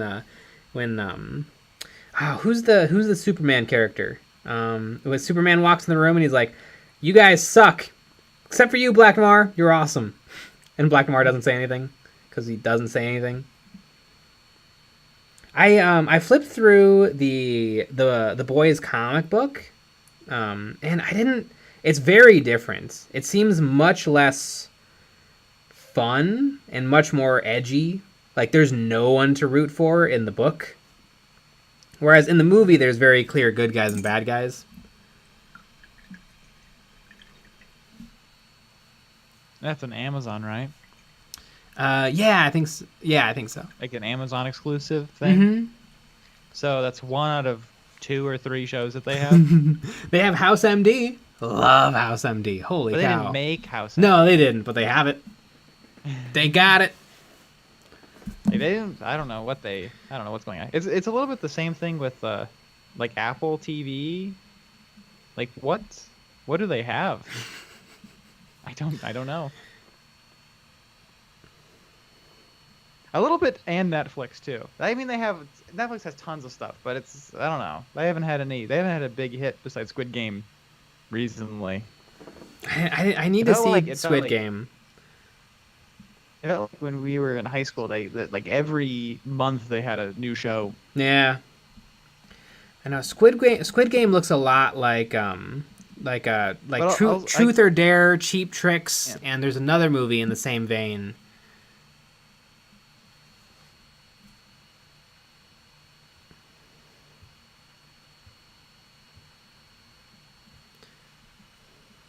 Sean, lordy, I am old. I'm really excited. Lucky Bat and I just bought a bunch of patches and buttons from Etsy, and I got the patches that Ripley wears on her vest in Alien, and so I'm going to try to put together the Ripley jacket, and that's going to be my daily driver jacket. I think it's casual enough that I can just wear it out, and a couple people might be like, "Hey, that's the thing from the thing." Adorable. I like it. Mm-hmm. A nice jacket is good. Yeah. I like a nice jacket. I like living in a place where you can wear a jacket. Yeah, something light. Something light. It's nice. Cyanide and Cheddar. Amazon streaming is the best place to go for movies and shows no one cares about. Glowing recommendation. Yeah.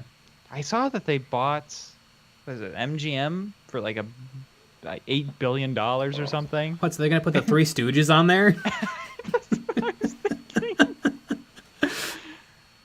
like what? What is going on?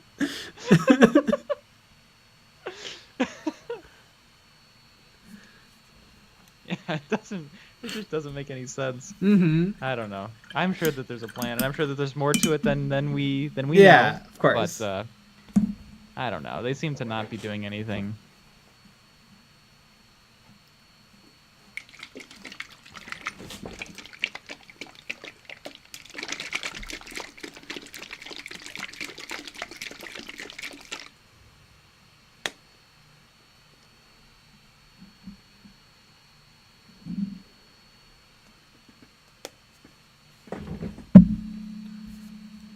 Little Nibbler 93. Freaks and Geeks is one of the best shows ever made. You know, I think I only watched the first episode of Freaks and Geeks. I think I liked it. I haven't seen it in forever. I haven't seen it in forever either. Not so average show. If I didn't control myself, I'd have more jackets than shirts. Yeah. God, I want my sewing machine. My sister borrowed my sewing machine like 2 years ago, and I haven't gotten it back. I could buy a sewing machine. It's not that big a deal, but I own one. It seems silly.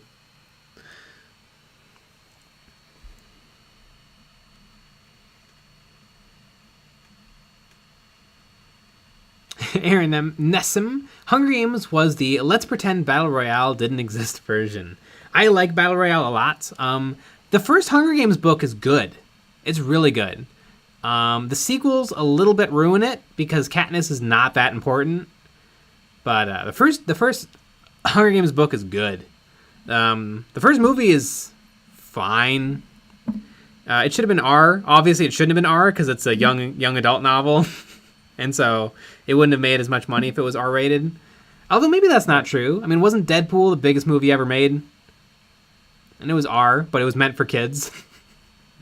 I think kids can see like silly violence and hear swears. I think that's fine.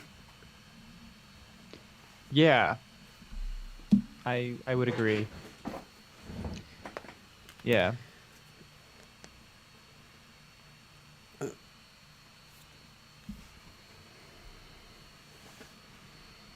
Here swears. They said poop. We're bringing that back. It's a callback to our previous poop comments. George Gajardo, I can't trust any man that doesn't like the Three Stooges. Love the Three Stooges.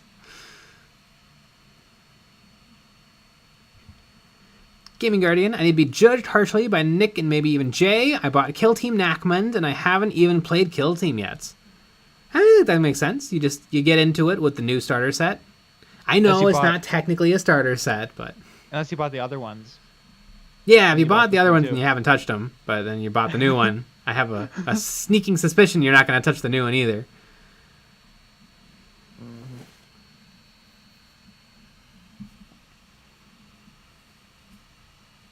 Flip Dude Dad 88. I saw Enemy Mine at the movie theaters. You're very old. Although I like Enemy Mine. It's a really good movie.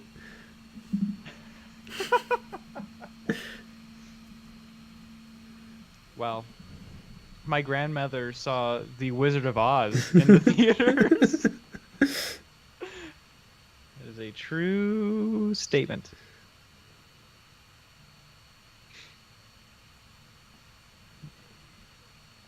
Enemy Mine has some surprisingly good special effects for the time. For the time.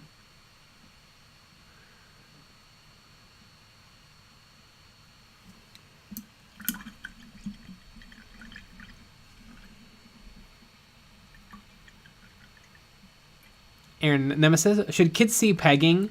I think kids can see the pegging that's in Deadpool.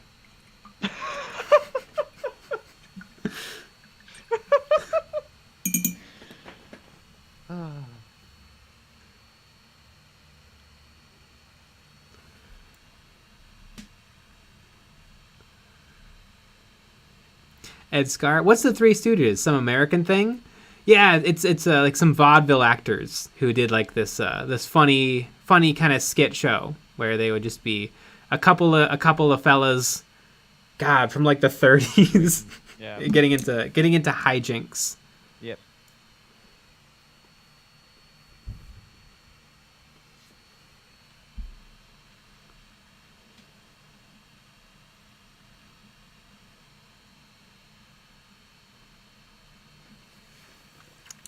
Nick Aris, Enemy Mine is certainly a movie.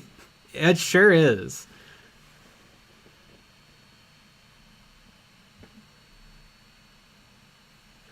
George Drury, I wish I knew to at Sharn or Chevox. I suspect both of you are both 50 years old. Enemy Mine is one of the best box office failures from the 80s. I saw it in high school.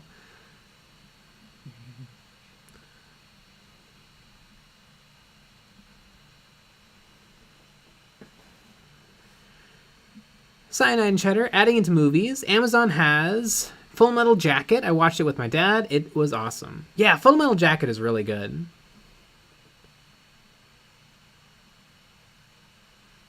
Take the Hun. Are we having an old off? I saw Star Wars in theaters when it came out originally. Ooh, 1977. Aaron Nemesis. Jay says, quote, I think kids can see the pegging.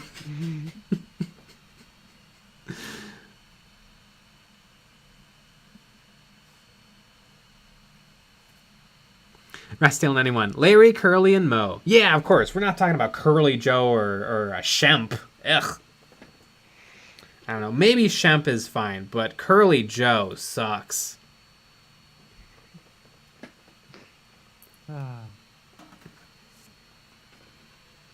George Gujardo. Stooges were literally slapstick. Absolutely.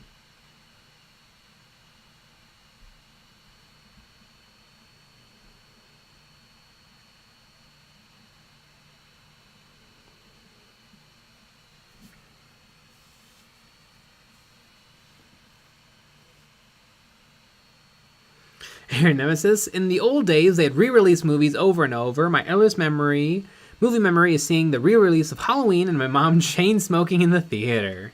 Yeah, awesome. What a beautiful memory. Mm-hmm. I mean, hilariously, in Halloween, John Carpenter was chain smoking, and you can actually see his cigarette smoke in the film, wafting in front of the camera. I think we need to bring that back. I think so too. Just all the time. Why did we even get rid of it? What's so bad about it? Yeah. What, a little lung cancer never hurt anybody? Mm-hmm. That's good.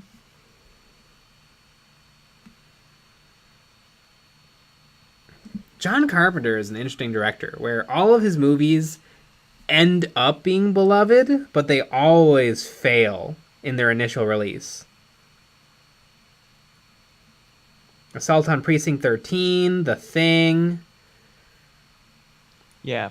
Like, You know, you never want that to be the case. No, yeah, it basically just means you're a failure. The Red Letter Media guys had a great interview with the guy who directed The Visit, where they brought up that like all of his movies are cult hits, and he says, that's basically like telling me that all my movies suck.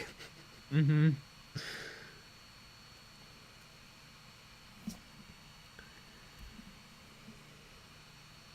That's why I'm really excited about things like Shudder producing their own movies, because I feel like the audience is already there for what Shudder produces. And so I wonder if that's kind of maybe where the direction things are going to go in, where people kind of make something and then it's shown to the audience that's receptive to it. Because so many movies just die because they're not a Disney movie.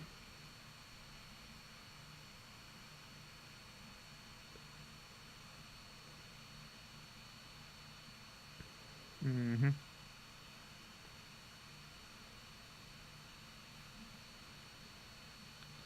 Flipping a dude at 88. Everyone smoked back in the day. They had ashtrays everywhere. Do you remember the smoking sections as kids? Because they did exist for us as kids. There were smoking sections in like Denny's and stuff. I don't know if I remember the smoking sections. I do remember at the local library, the VHS section. It was a whole little wing of the library where you could buy a VHS tape, or you could rent a VHS tape. And I remember it was kind of like a magical place. Yeah. Adorable.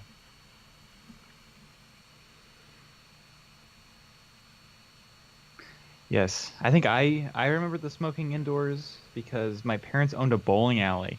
And so I got some good secondhand smoke as a kid. Builds character. Yeah.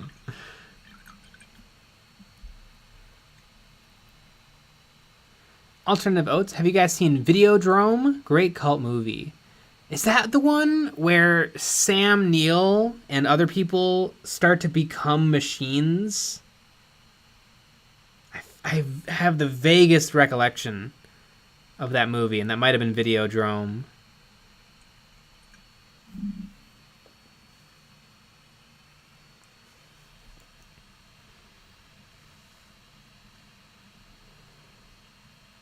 Nick Eris, disclaimer, lung cancer may have hurt some people. Yeah, like according to like doctors and scientists. Since when do we listen to them? Nerds.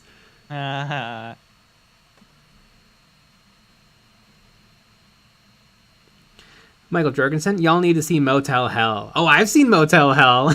It's such a weird little horror movie where he's like planting people in his garden.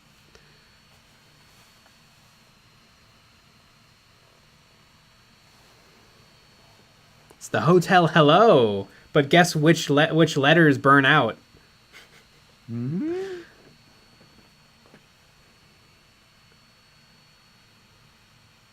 Sean, there was no smoking sections. You just smoked or you didn't.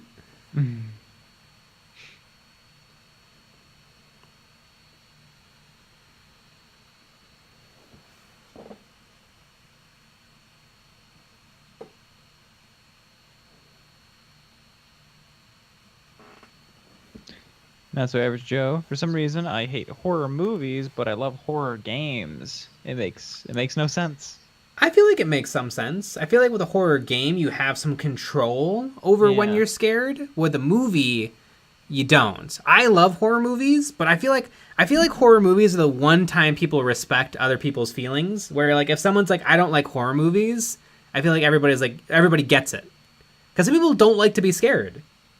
I love getting scared by horror movies. Whereas like if somebody doesn't like action movies, I feel like everyone's like, what? How do you not like action movies? It's just fun. But it's not fun for everyone. Some people are like, this is boring. Right, and then they watch, documentary about... the Catholic Church, and they're like, this is awesome. Very thought-provoking, and like, I don't want to think. I want my emotions manipulated.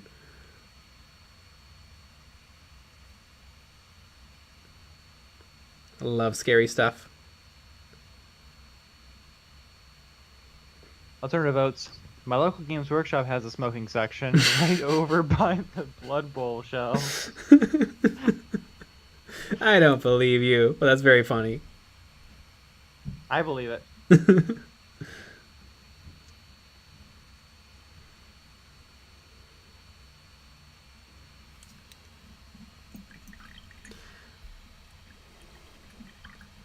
Little Nibbler 93, I want to see Tusk. Tusk is good. If you've ever had the inclination that you might want to watch Human Centipede, watch Tusk. Cuz Human Centipede sucks. Human Centipede is completely humorless and tone deaf, whereas Tusk is what you think you're going to get with Human Centipede. Whereas Tusk is very irreverent and funny and weird. Yeah.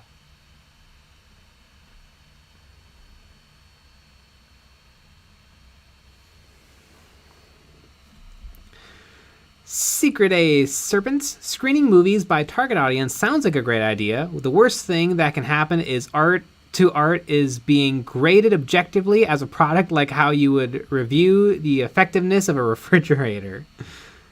But I feel like that's what's happening with movies, where if they don't perfectly return their investments, and they're insanely higher investments, it's a failure. Even though it's maybe it's not a failure, maybe it's just for a slightly smaller audience than the studios would like.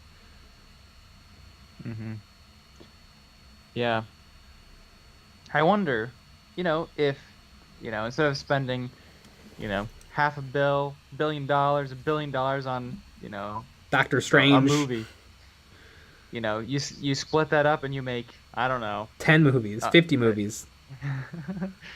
Like 100 movies. It doesn't cost that much to make a movie.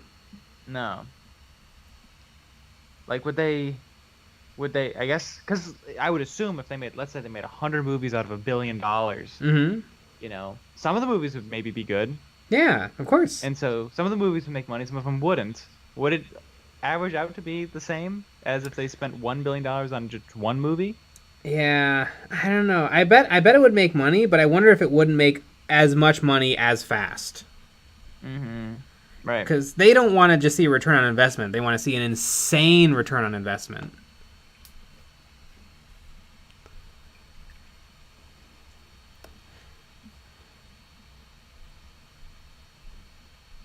Nick Aris, speaking of action movies, how about the time I introduced my friends to Strong Weed and Mad Max Fury Road at the same time? It was way too intense for him. Mad Max Fury Road is like one of the best movies ever made.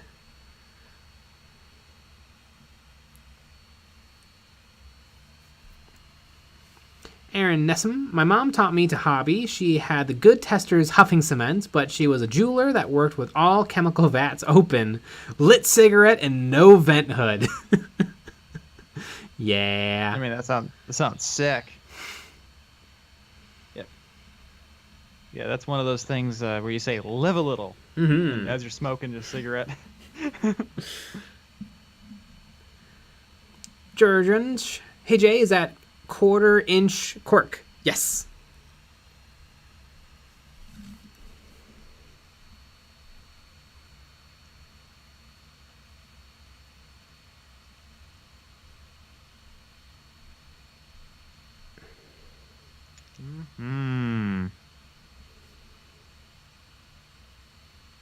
I love it. It's got a smaller audience. Sounds like a failure to me. Yep.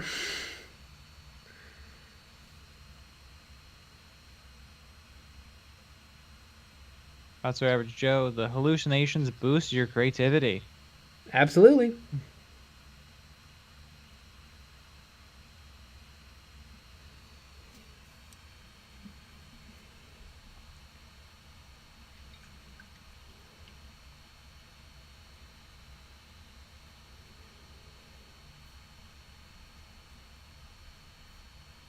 Chris, I worked in an ER for 2 years around actual blood and trauma. No problem, but the first squirt of stage blood and I get weak knees. Interesting.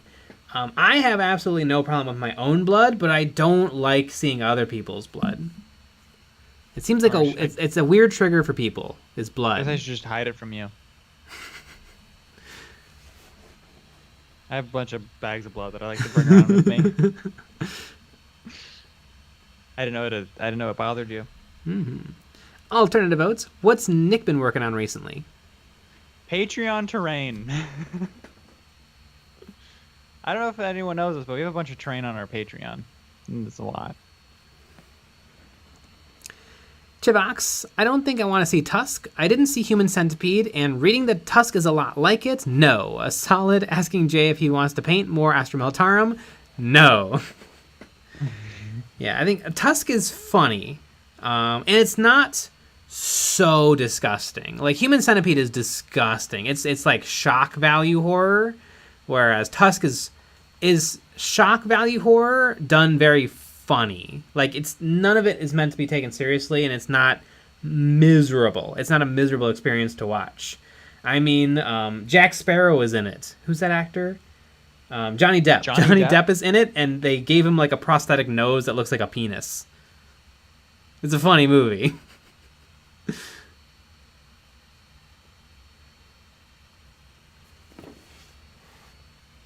Something to do at 88. OG Mad Max was better. No, but it's okay. It's okay that you think that. I like the OG Mad Max. I like all the Mad Max movies. But boy, I absolutely love Fury Road. It's just a gorgeous, beautiful, amazing movie. And what's kind of funny is it's kind of like who directed Mad Max? George Miller. It's kind of like George Miller just made the same movie 4 times in his life. It's kind of interesting watching them all.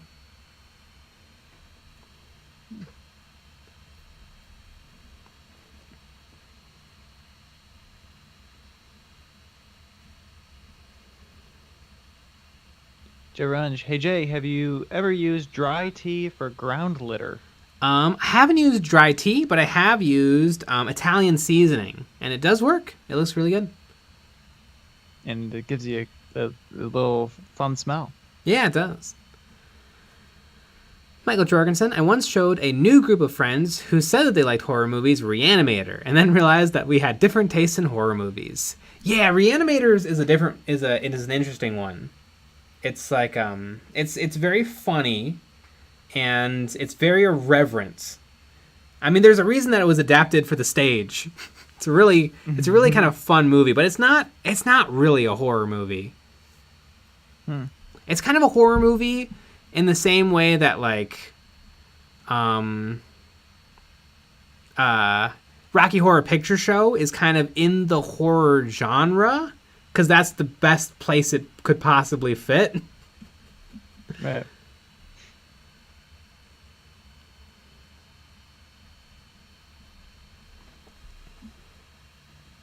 That is fun.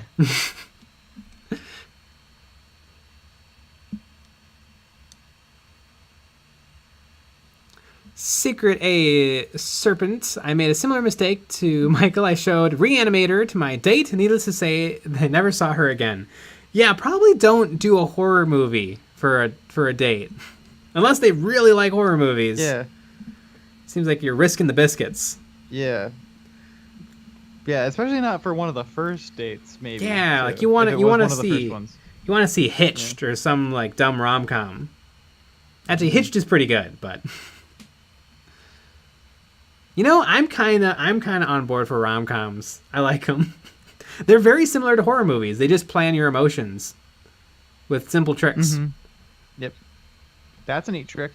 Mm-hmm.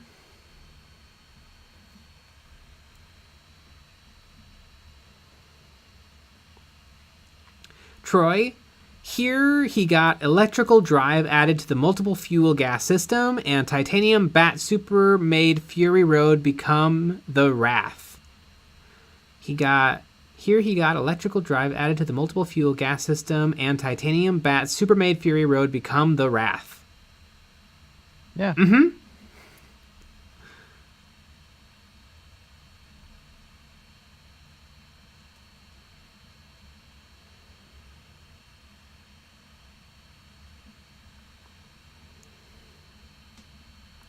Jorange, Fury Road is the best movie of the 21st century. I tend to agree. I think it is an absolutely amazing movie. I'll watch the teaser trailer for Fury Road and get a little emotional. Like, it's really, really good. George Miller did Fury Road also. He also did Happy Feet. Mm-hmm. John Albers took a girl home on a first date and let her pick the movie. She picked House of 1,000 Corpses. What the fuck? Ugh. Marry her. Yeah, it's pretty... I would get Either marry her or kill her.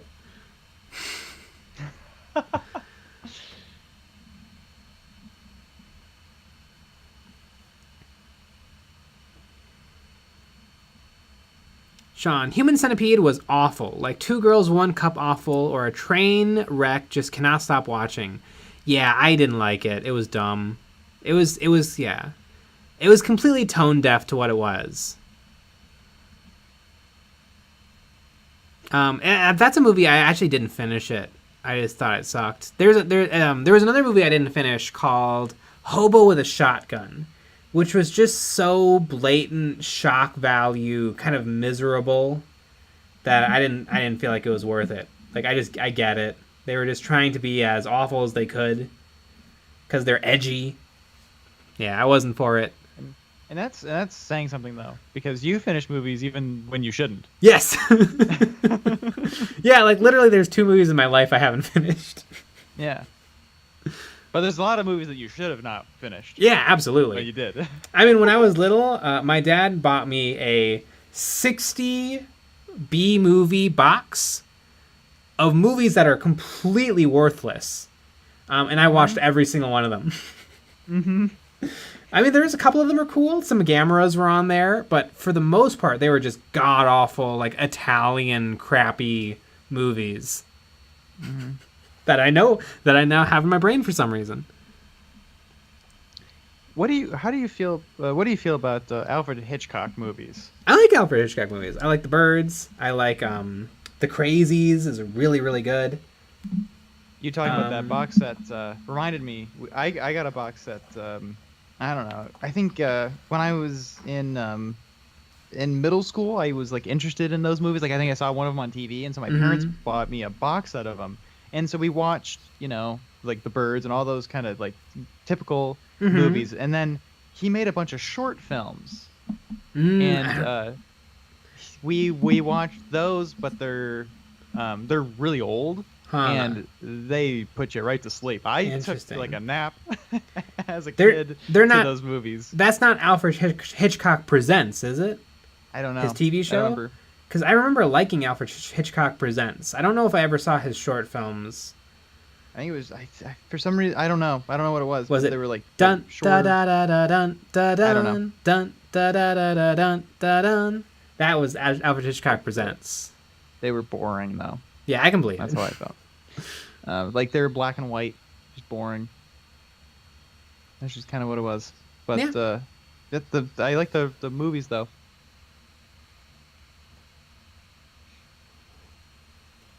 Did he make Rear Window? Yes.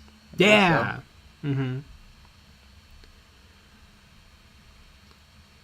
Michael Jorgensen, Shaun of the Dead is the best rom-com. I agree. Sean, rom-coms are horror. Yes. Secret A Serpent. She liked Army of Darkness, though. And thought it would be fine. Live and Learn. Yeah, Army of Darkness is pretty much a comedy. It's a good movie, but it's not a horror movie.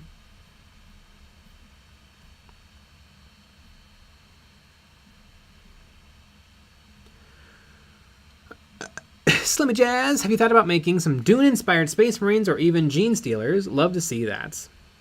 Not really. Dune is pretty specific. I think I saw on Facebook somebody made a really cool Adeptus Mechanicus army that was kind of based on an Adeptus Mechanicus that's like obsessed with the Tyranids, and that was really, really cool. I think I would do something more along the lines of that. Ooh, you know what's a good combination horror movie / date movie is Warm Bodies. That's a really, really fun movie. It's about a zombie who meets a girl, and because he falls in love, his heart starts working again. But it's also a zombie movie. It's really fun. Warm Bodies. K&8 Creations. Little Shop of Horrors is my go-to Halloween movie. Little shop of horrors. It's good. I have the poster. Mm-hmm. Sebastian Fracas, how many Age of Sigmar armies do you have painted? 1.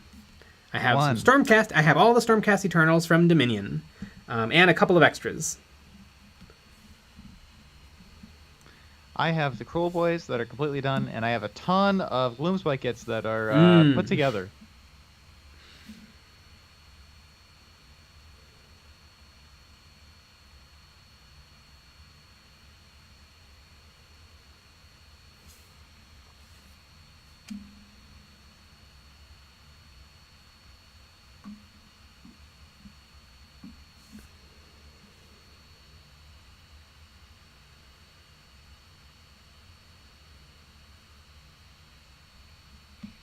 That's right, Average Joe. On the top of the Warhammer 40k subreddit, there is a Dune-looking Marine.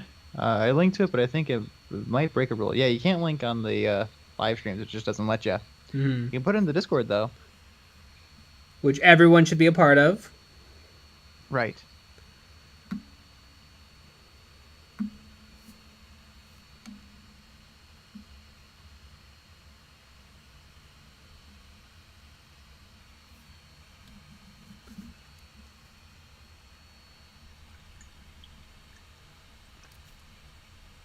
Edgar, Hobo with a Shotgun was a massive letdown. I agree. I really agree. I mean, they were just trying to be as edgy as possible.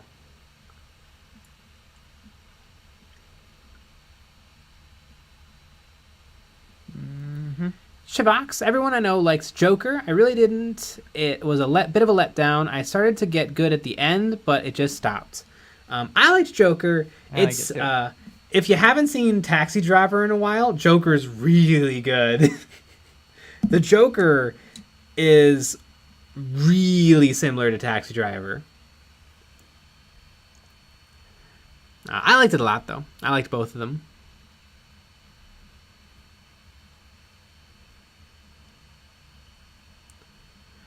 Aaron Gret, hey guys, I made more Tundra bases. I took my Penitent engine, and my favorite part was sticking snow to the feet and the hydraulics as it sprints towards some filthy heretics. Yeah!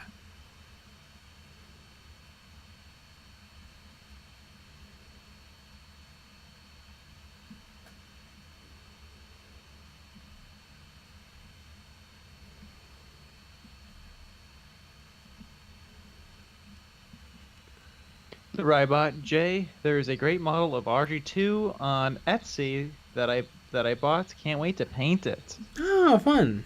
Yeah, Audrey 2 is classic. Oh, yeah.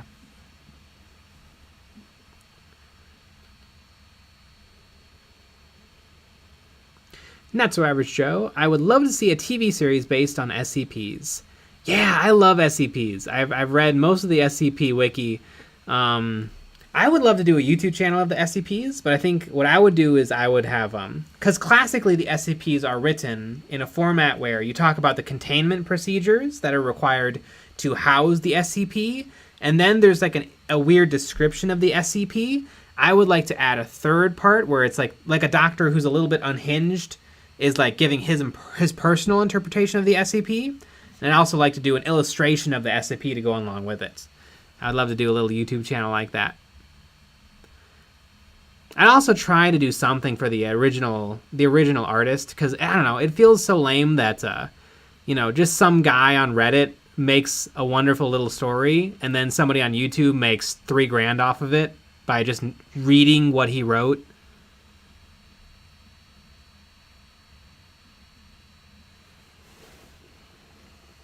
Because those videos can sometimes get millions of views. Do you want to explain what that is to people that don't know? Oh yeah. SCP is a horror story wiki. SCP stands for Secure, Contain, Protect, and it's like a little wiki where anybody can add stories. You just come up with either a horror or a funny thing that a secret society has to contain and keep away from the public. So it could be something like an evil body snatching monster, or as simple as a refrigerator that always has different things every time you open it. And so everybody contributes to this Wikipedia with new articles. And so as soon as you write something, you'll be assigned a number. And so you will have like SCP-4765, the salamander who changes colors. And you'll talk about the containment procedures that are required to keep this salamander contained, and then a brief description of what the salamander does and why it is not normal. But yeah, it's just like a fun little story that lots of people online contribute to. And some people take these stories and they just read them verbatim on YouTube. And make money. You mean like all of YouTube? Yeah. You know, like maybe some of the Warhammer Wikipedia pages. Mm-hmm. Yeah. There's also hilariously, there's been a little bit of drama in the SCP community recently because usually each entry will have a little piece of art attached to it, and often it's stolen art. Yeah. And so there's been a few times where the artists have been like, please don't use my art. Right. And so they've had to take it down and change things. There's also a video game that has been made about the SCP wiki. Yeah, it's pretty cool. Yeah. And speaking of pretty cool, I'm going to go pee again. Oh my god. I'm drinking a beverage. Drinking a beverage. Again. All you gotta do, wear a diaper. I wear a diaper every single one of these streams. I rarely have to get up to pee. I drink all the time. I mean, I don't understand. Ben. Wow, so many of you know about this too. I only know it through Jay. I only found out about it, I don't know, like 6 months ago when somebody else brought it up on stream previously. But as JP's, could you please say why you hate him so much? Everybody in the chat, please. Danny Thompson, everyone talk about Jay behind his back. See? Exactly. Say something really horrible about him. Just as horrible as possible. I'll go first. I think his CATACHAN look really good.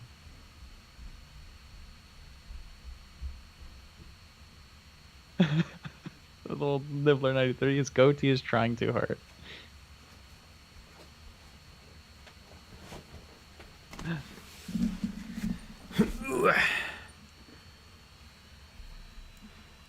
Danny Thompson, he doesn't ship all the patrons $100 every week. Wow, that is really rude.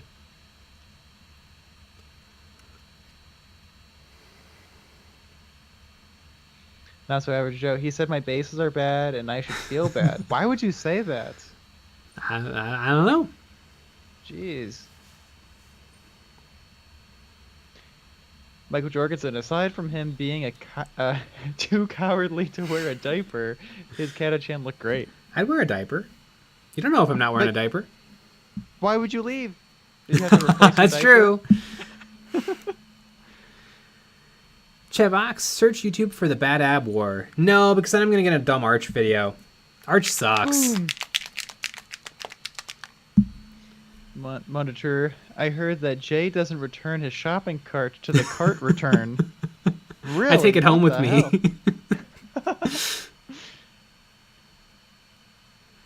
Chevox, Jay, can you grow a good beard? No. I can grow this, though. I wish I could grow a beard. I could grow a weird patchy concoction. Mm-hmm. That's about it. I think it would almost be fine. It just doesn't connect. Mm. It would just be really thin, which it looks bad too. But yeah. It doesn't connect, so it looks bad in too many dimensions.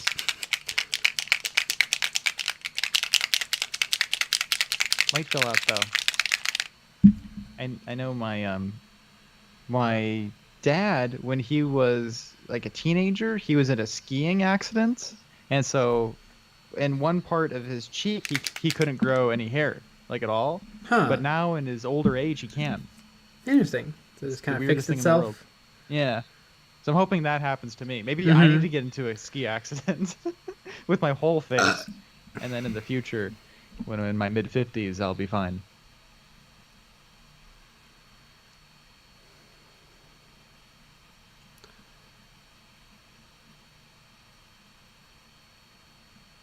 Shivox, I didn't tell you to search YouTube for the Bad Ab War for a good reason. People just reading the Games Workshop articles. Yeah. What's fun is I'm reading the Gathering Storm novel or books, and they're not novels, books, and Baltimore, who is a lore tuber I really like, just put out some videos on the Gathering Storm. So apparently he's reading them too. And I like Baltimore. He's fun. Unlike Arch. Yeah. Ben, Nick, just get Rogaine for your face. You know what? Good idea. Chris, wait, Nick's face is not disfigured? Alright, I didn't leave. You can't be mean to me while I'm here. I mean, that's just a little too much. Delete that comment or you'll be shadow banned.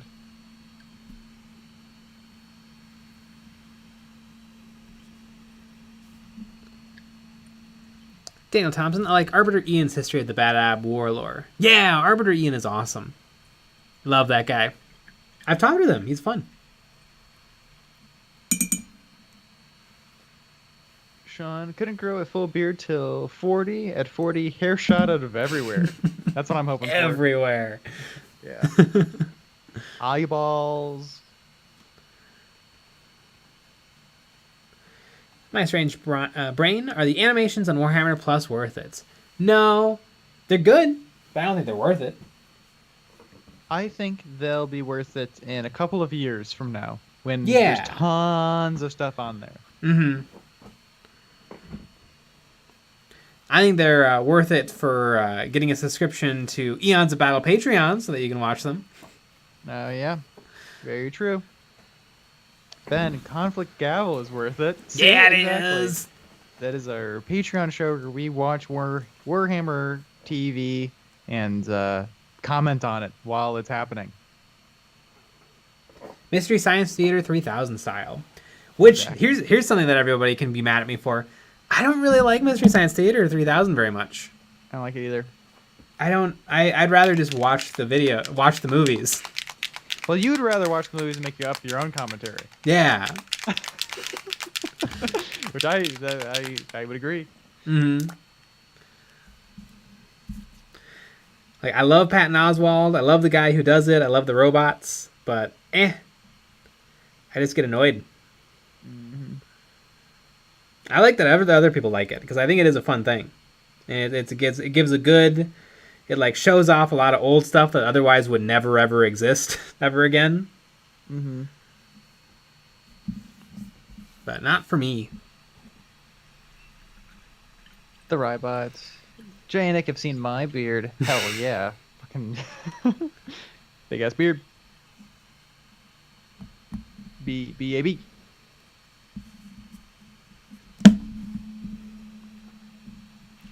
Ben, they have less jokes than the Mystery Science Theater 3000 and mostly just burp and make fun of the intros lacking credits. God, literally there's almost an hour of us watching the intro. Yeah. God, that's insane. Mm-hmm. Yeah, the problem is, especially with Hammer and Bolter, it's actually getting good. Yeah. Where the first ones are rough. Mm-hmm. Especially the first one that's out there is not great. The assassin one. Mm-hmm. Yeah, that one's probably the weakest. It's a pretty bad one. No, the Space Wolves one is the weakest. Yeah, that's the worst one. That one sucks. I don't know. Yeah. But the assassin one, the walking cycles were really bad and everything, but now they're really good. I think they're figuring it out.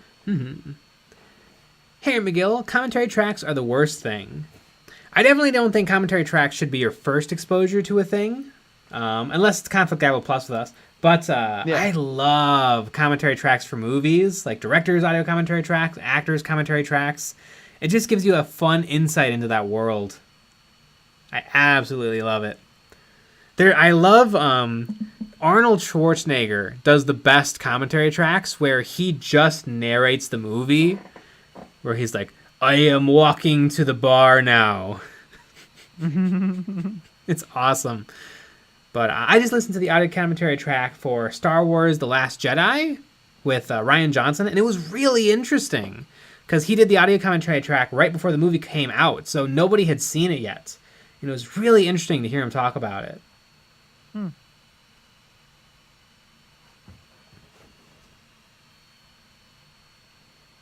But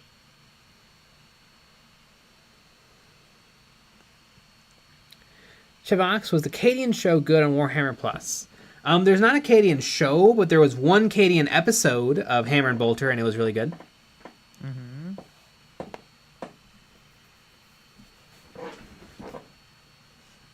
I'm trying to think of what my favorite episode is now that we've seen almost all of them.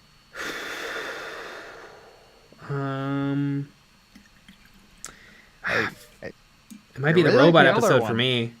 The Elder one's really good too. Which one did you say? The robot one? Yeah, the Adeptus Mechanicus one. I feel like those two are probably my top for sure. Spirit of this machine, obey or heed my will.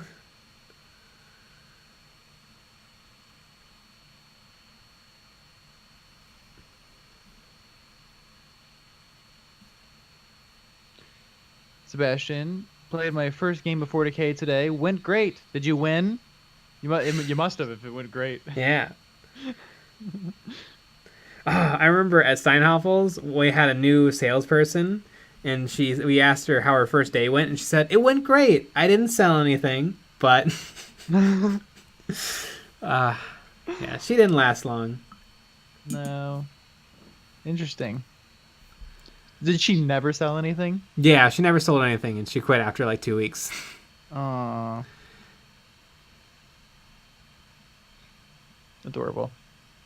Sebastian, no, I lost. Oh, well. Well, it's good that you had fun.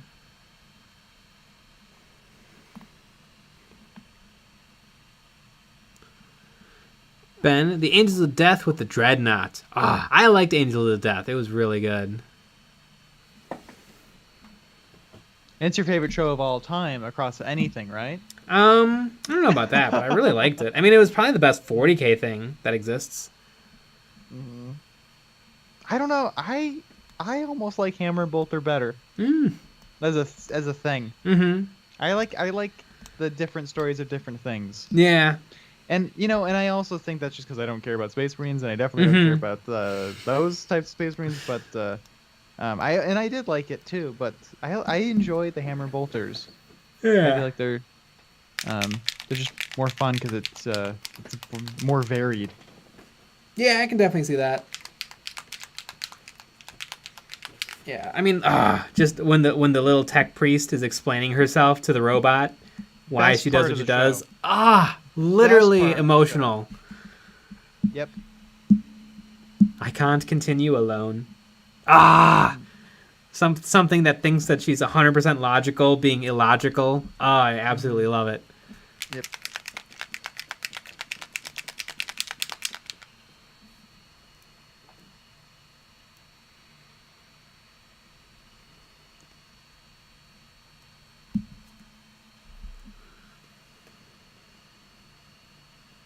Ben, oh yeah, the Tyranid space battle and Angels of Death. Nick, the Tyranid space battles and Angels of Death, and Nick, we don't really care about your opinions. We are here for Jay.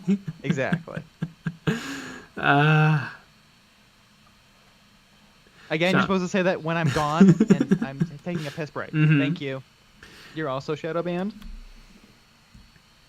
Sean, I really liked the AdMech Hammer and Bolter story. Just brutally cool. Yeah. Yep. I think Games Workshop has something really special with the AdMech. I think they're really cool. And they're pretty darn unique. Like, people who love robots but kind of hate technology, like they're hell-bent on not inventing anything. Except Call. Yeah. But Call's a bad boy. Ooh, The bad bad boy. Needs a spanking. Call the great work. Great book. Also, if you really like AdMech and Orcs, I 100% recommend Brutal Cunnin. It's absolutely phenomenal. It's a really, really good book.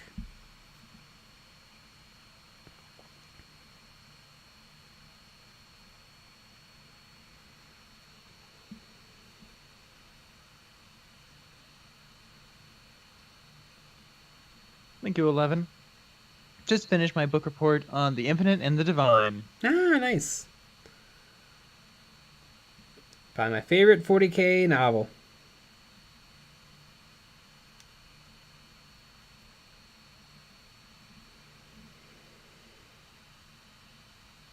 Yeah, I just learned that there's models for all this stuff. I just thought it was books. Yeah, no, there's a whole game. Yeah, it's pretty crazy. Mm-hmm. Yeah, and I was looking at the prices, and I was like, wow, this is like really affordable. Pretty amazing. It sure is. And I'm really glad that the rules are, in these $55 books. They're $55 now. Yeah, so affordable. I feel like I bought my first Orc Codex for $33. I think so. The not Space Marine books used to be pretty cheap. Yep. I thought it was $33. I mean, now the Space Marine books are more expensive than ever because you need to buy the Space Marine Codex and then your Space Marine supplements. So literally you're spending almost $100 to get your Space Marine rules. They do that on purpose. They do, because they're the most popular. You could all be one book. It could be. Easily. I think the way that the books are now, that should just be what the special edition is. Yeah. And then the normal book is a shitty soft cover that just has a little lore, mostly the rules. Yeah, like nothing else. one page. Hey, the Necrons are a thing. Yeah. Anyway, here's the rules. Yep.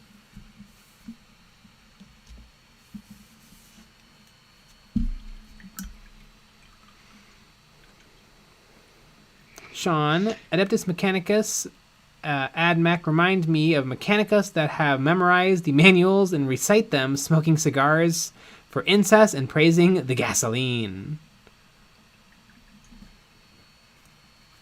Daniel Thompson. My favorite thing is how the books don't actually contain all the rules, and they have a bunch of rules in random magazines. Yeah. I mean, it's insane. Yeah, the magazines probably made a lot of sense 30 years ago. Yeah. But that's just not how things work anymore. God, I don't know. God, it's so stupid. I really don't like. I like that the White Dwarf rules exist. Obviously, I think it's really great, and kind of updating the teams or kind of giving you different stuff to do. But it's insane that it's in the magazine. Yeah. I mean, what are we doing here? And especially if you just started, somebody has to tell you, hey, oh yeah, by the way, in issue what number whatever, it's the rules 474 for your thing. Yeah. So it's a little much. And like, I wonder if they're too close to it. Like it's not complicated to Games Workshop. Could be. But they need to like think of it as like a beginner. Yeah. What it would be like. I don't know. Maybe it's a cultural thing. Like, are magazines a bigger deal in the UK? I wouldn't think so. Yeah.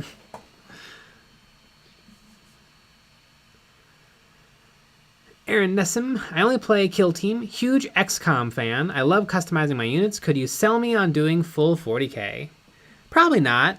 Kill Team is great. I don't know why you'd need to switch from Kill Team. The fun thing about big 40k is just big armies moving around lots of models. Yeah. Oh, XCOM. I played a bunch of XCOM 2 on Christmas Day. I absolutely positively adore the actual fighting and moving around on the grid and spending my action points. I hate the base building and the upgrading and the researching. I can't stand it. I barely understand how it works. That sounds like my favorite part. Maybe we need to do some XCOM streams where you do all the base work and I play the missions. Oh, that'd be fun. I still don't really know what this game is. At some point we'll have time and you'll show me. Yeah. So I'd love to take a look.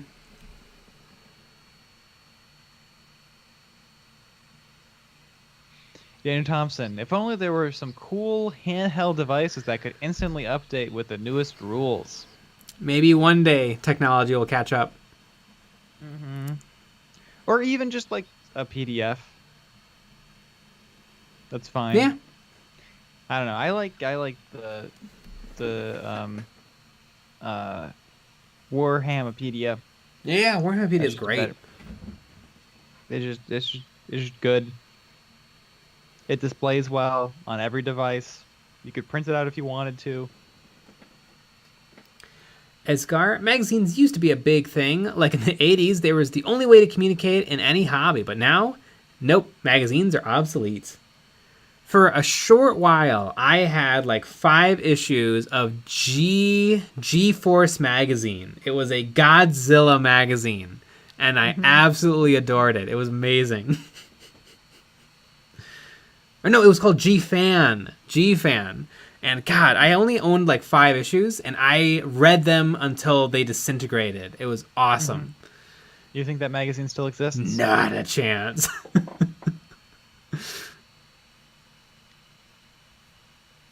You think it was G-Fan magazine? It was 100% G-Fan magazine. Well, it popped up. gfan.com. I don't know if it's if they're still doing the magazine portion of it. G-Fan magazine. Yeah. Huh? 4 issues, $25? Ah, this is tempting. Although there's not like there's new Godzilla content, but God, I had so much fun. I remember they created their own custom kaiju called G-Fantas. And it was a fan-run thing where fans drew their own Godzilla monsters, and then they picked one to be their mascot. Adorable. Mm-hmm.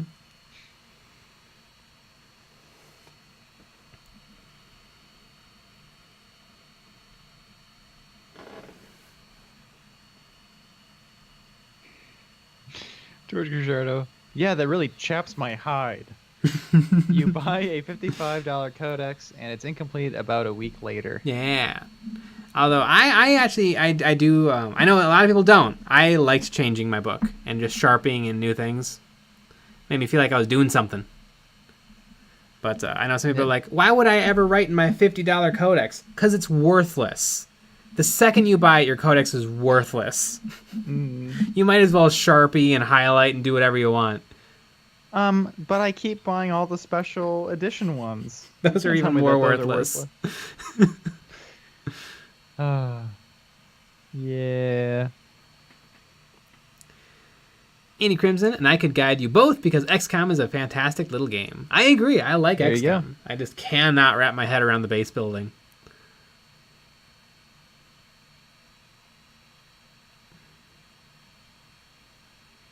Harry McGill, how big is the Godzilla community? I don't know. I don't think it's huge. I know there was one. I went to a Godzilla convention in Chicago once. It was very small. But it was fun. It was fun. I really like Godzilla. It's a really fun little world. I feel like the new American Godzillas have kind of ruined it. But, yeah, I don't know. Mm-hmm. I bet it's not big. And because, most people's only experience with Godzilla is probably maybe the original Godzilla movie. And then the American Godzilla is probably the 1998 Matthew Broderick movie. And maybe Godzilla 2000, because that one did premiere, or it did come to America after a little while. Shin Godzilla was amazing, but again, it was a Japanese movie, so probably nobody cared. I haven't really liked the new American Godzilla movies. They're fine, but they didn't flim my flams. They didn't jimmy my jams.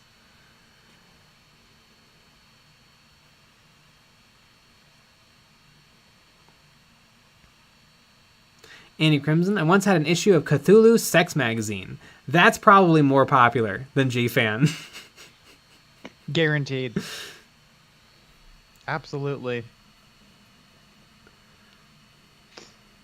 Oh, boy. Edgar, I had to write in my Bolt Action Army book because it was a first print and it had like 3 errors, and there have been 2 points changes in 7 years.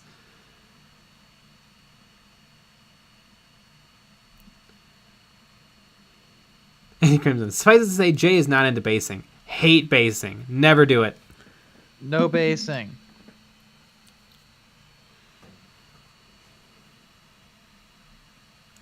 Monitor, Jay, have you tried Scale 75 Artist Colors, the ones that come in tubes? I have not. I'd be interested, but just haven't tried it.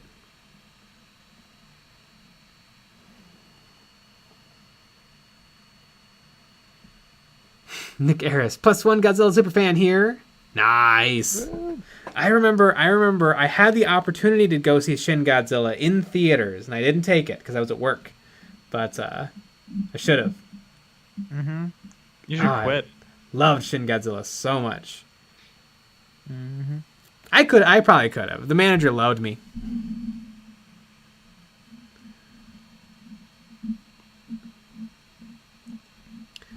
Although I eventually bought the Blu-ray when it came out, and I finally saw it and I loved it.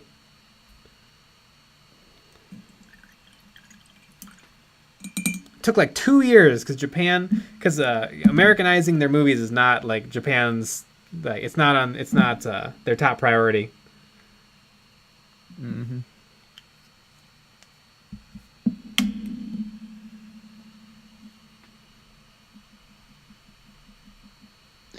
The Rybot. Nick is about that base coat.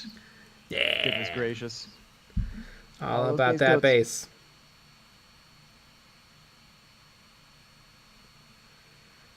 I think my favorite Godzilla movie is probably Godzilla vs. Biollante.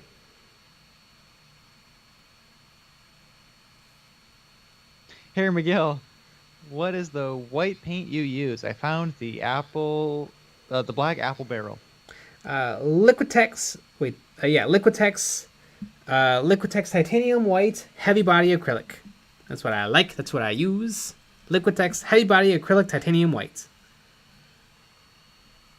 Good stuff.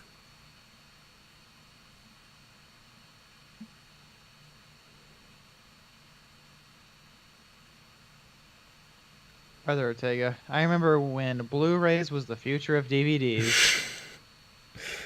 I remember for Christmas one year, my dad bought himself a Blu-ray player, and we watched Spider-Man on Blu-ray because we rented it from the library, and we all were sitting around the TV saying, "This looks the same."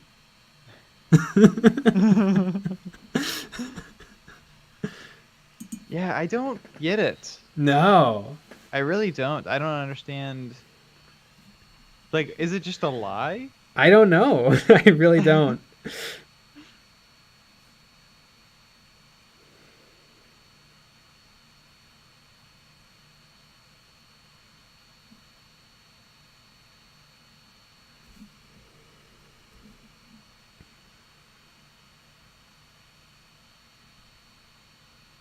Edgar, I had a discussion last year with someone who was adamant that Blu-ray is the best thing and totally not completely obsolete.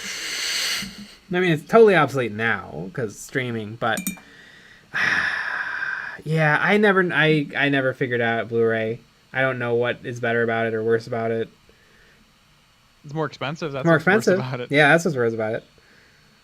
Do they? I mean, I have not looked at DVDs in a store in a while. You can still buy Blu-rays. Right, but do they mostly still just sell normal DVDs and stuff? I think so. What's the point? Yeah, it did not defeat regular Yeah. regular DVDs. Debs. That's weird. And you need a special player that's not any difference. Mm-hmm.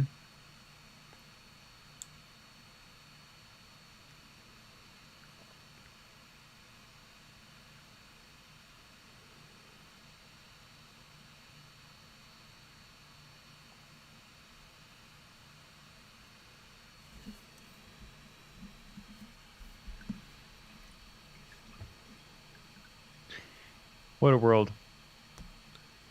Christian Riza, Tokyo SOS Goat Godzilla movie. Is Goat good or Goat bad? Because I like Goat. Tokyo SOS, but I think it's also a little bit bad. I like Godzilla vs. Mechagodzilla a lot more. Goat is good. Goat is good? Okay. Yeah. The Millennium series in Godzilla was interesting. It's kind of I feel like it's not as good as the Heisei series, but it's got high highs and low lows.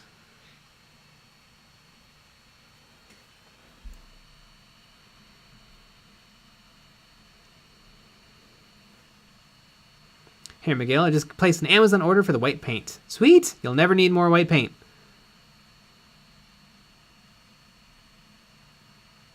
Daniel Thompson. Yeah, most people don't have a TV screen that makes Blu-ray relevant, and if they do, they're probably sitting too far away.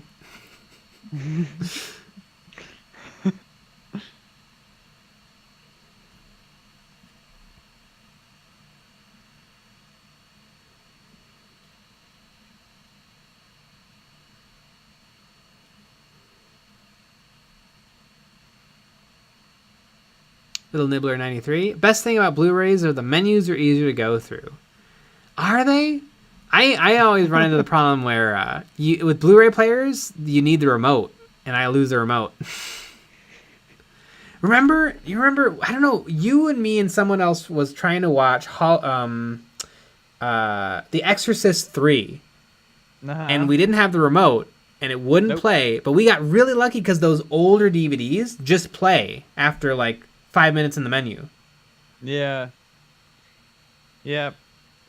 Yeah, new DVDs don't do that.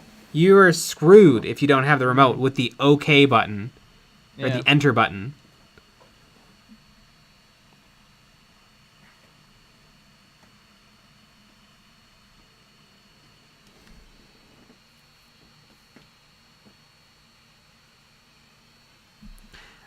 Sivax, Goat is greatest of all time. Okay, interesting.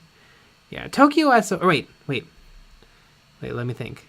No, guys, okay, I don't know which one Tokyo SOS is.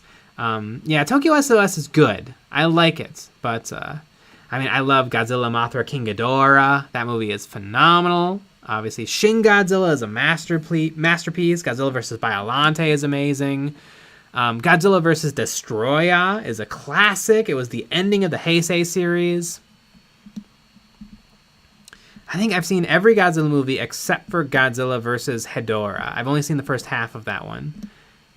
And I haven't actually seen the Heisei series, Godzilla vs. Mechagodzilla. Those are the only two I haven't seen.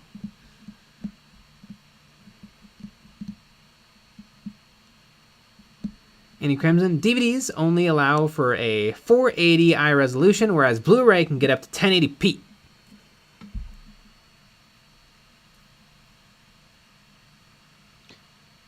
Brandon Lacey.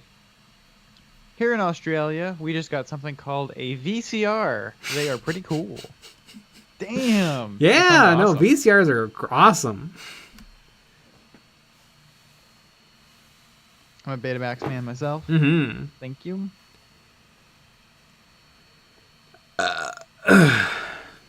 I have only seen one movie in the Betamax format, and that was Top Gun. Ooh, the volleyball scene. Exactly. Yeah. My dad was trying to see if it worked to get rid of it, so we watched Top Gun on it.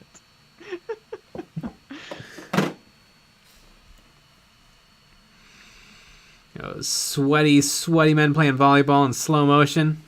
Hell yeah.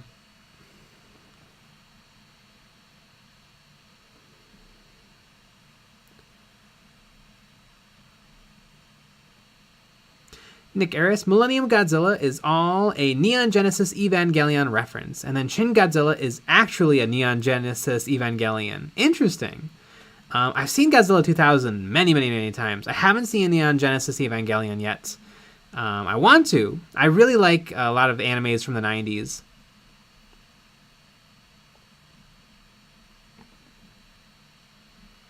And Shin Godzilla is a masterpiece. I absolutely love it. 1313s. Welcome to the danger zone. Yeah.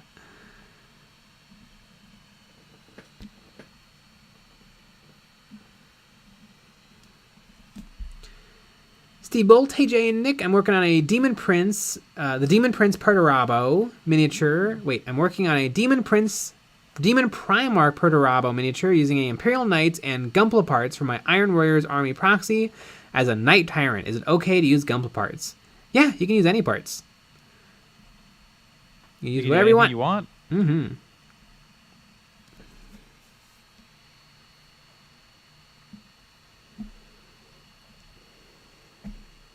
Till you die from it. Jay, did you see my sweet new Squig Hog Riders? Nope, but I'm sure they're great. George Richardo, every time Jay burps, I think of that cam girl that ended up in the hospital because she was selling too many farts. What? Yes. Yeah, that was a story I think she was, I don't remember what she was doing to make the farts. I don't remember what she was doing to make the farts happen. Interesting. But it was bad, though. You know what, though? That's great that she was committed to giving everybody their money's worth. Because why not just sell empty jars and say there's a fart in them? Honestly, she's a hero. Yeah. It is weird. Squigs. Christian Ariza, remember when 3D TV was the future, but it just made your eyes hurt? I have never been able to see 3D. I don't have the eyes for it. Just looks normal to me. Mm-hmm. Yeah. I saw Avatar in 3D. I think that's the only movie I've seen. Did it look normal? No, it looked 3D. Oh. There's stuff popping out and stuff, but who cares? Because my parents were like, 3D, this 3D movie's really expensive. We'll never do it again. This is probably the one to do it on. Nice. And so that's what we did back in 2008 or whatever. But I also saw Coraline in 3D as well, and that was kind of cool. Yeah, Coraline's really scary. Yeah, and that's why it was cool. Yeah. It's like stuff popped out at you, and that was kind of fun. I'm pretty sure it was it was one of those, like, you know, the school's ending trips. You know, it was something like that. We went to go see Coraline in 3D.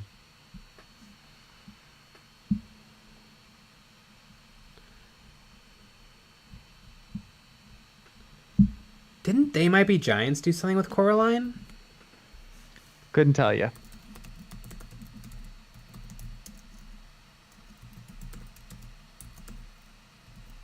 Yeah, they wrote a song for it. Our Father's Song. I love They Might Be Giants. Nick Eris, there's an Evangelion music in Shin Godzilla, as well as direct shots from the anime in the film.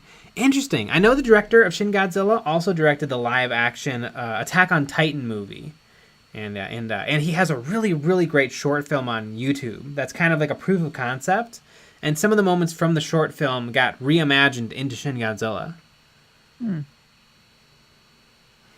Monitor. That's called integrity, sorely lacking in the fart vendors of today. George tried out tips. This is not a tip. Well, there you go. It's not a tip.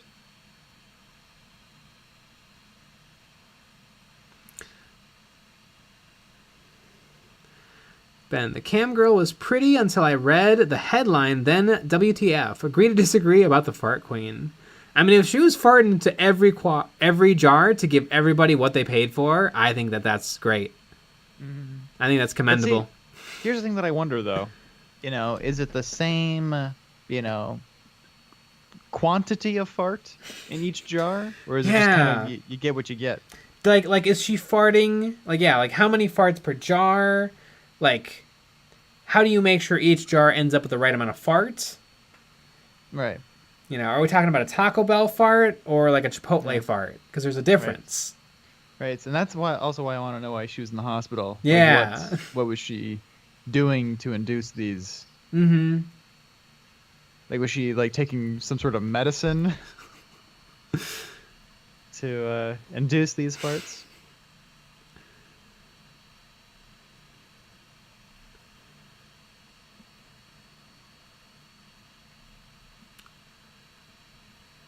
Also, would it actually stay in the jar?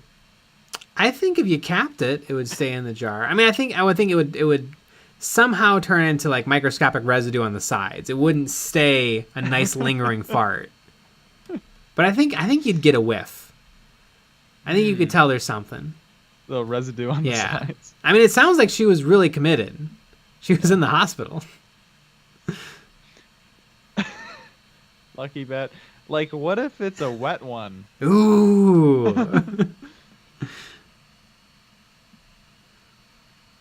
Or the Ortega, how long does a fart in a jar last? Exactly, that's what I'm... I think it can last forever. I mean, they found jars with anthrax in it from the plague.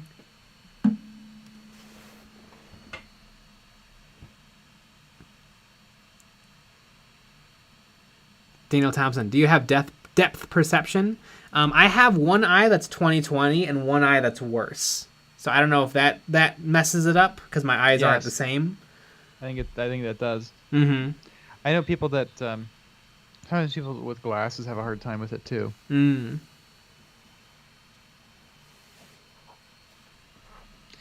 Yeah, I don't know. It's weird though. Mm-hmm.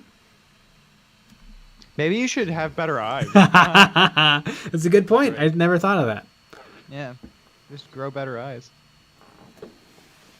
I put little pieces of plastic in my eyes to see better. Yeah.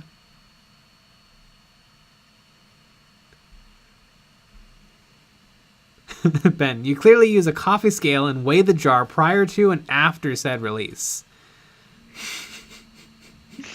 Exactly.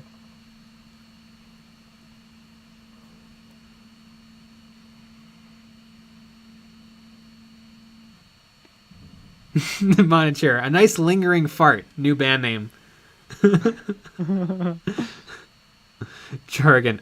You've taken all the romance out of girls farting in jars. Yep.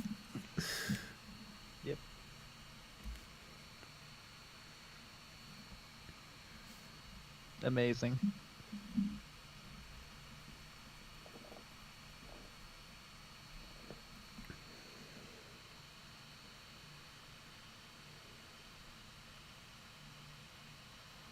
Annie Crimson. She ended up in the hospital because her eating habits after a couple of months ended up doing some wild things to her insides. She says it felt like she was having a heart attack. Interesting. More like a fart attack.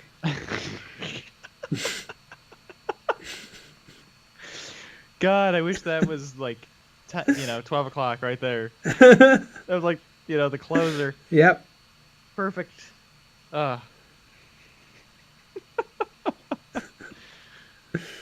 Oh boy. Fart attack. Jeez, I wonder I wonder what she was eating. A Taco Bell. I guess I could do some wild things to Maybe. your insides. I don't know. I don't know what causes. I guess just isn't air just what causes like burps and farts? I think it's like gases are released as you're Okay. digesting. Yeah, that's true. 'Cause, like I know like you can just like swallow a bunch of air and then you'll burp, but I don't know if you'll Yes. fart from that. No, I don't think you would. Yeah. Andy Crimson, now she's on a different diet with anti-gas pills. Perfect. Little Nibbler 93, hot Cheetos. Yeah, that'll do it. Yeah.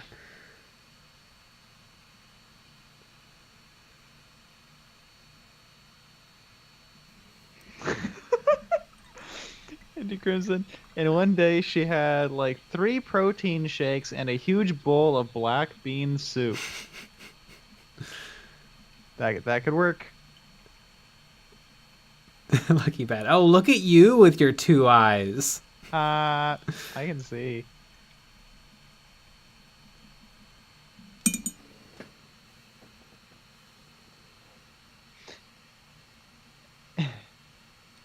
Andy Crimson, I can't believe I'm looking this stuff up. Appreciate it. Doing the Lord's work. Mm-hmm. Sean, some questions should be left unanswered. That's not how we roll here.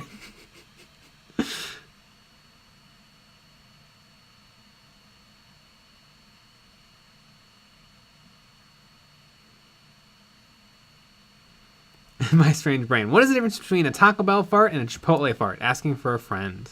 Price. Yeah. I think Taco Bell fart is wetter and Chipotle fart is louder. Yeah. I don't like Chipotle.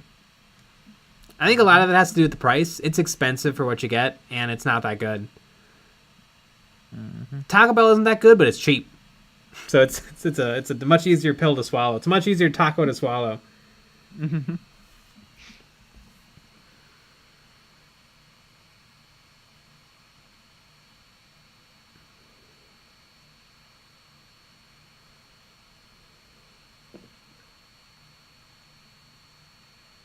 Anyway, Eon's Battle Farts coming soon. Mm-hmm. Fart jars. We're going to use old Games Workshop pots.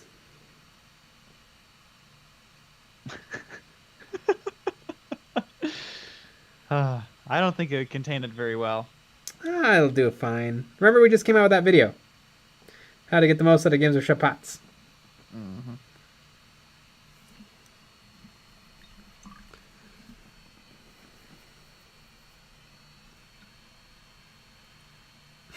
Damn, Thompson, I don't think you're eating tacos correctly.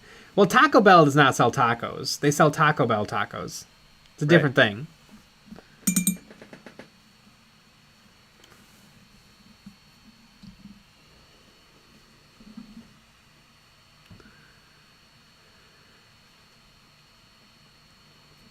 Heavy Metal Minis. Glass jars are the best for farting in, with the little clamps. Like a mason jar? Like a canning jar? Yeah. I would assume that's probably the best, yeah. Yeah. Like it seals in the flavor. Sean, just fart in a box of t-shirts.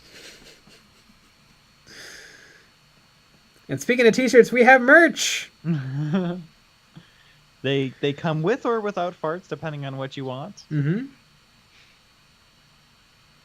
Yeah, we will be hospitalized for you if you request it. Hell yeah.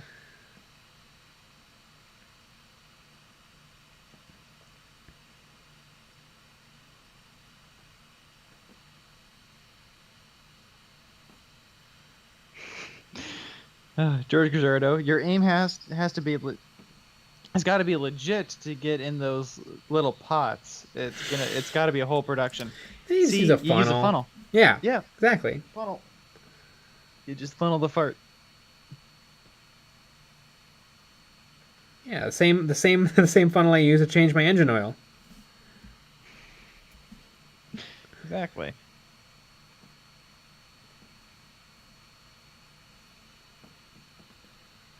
Ben, man, I already ordered my shirt and there was no box for fart. It's new. Yeah. Heavy Metal Mini. Steve-O used a funnel and hose. That makes a lot of sense. Yep.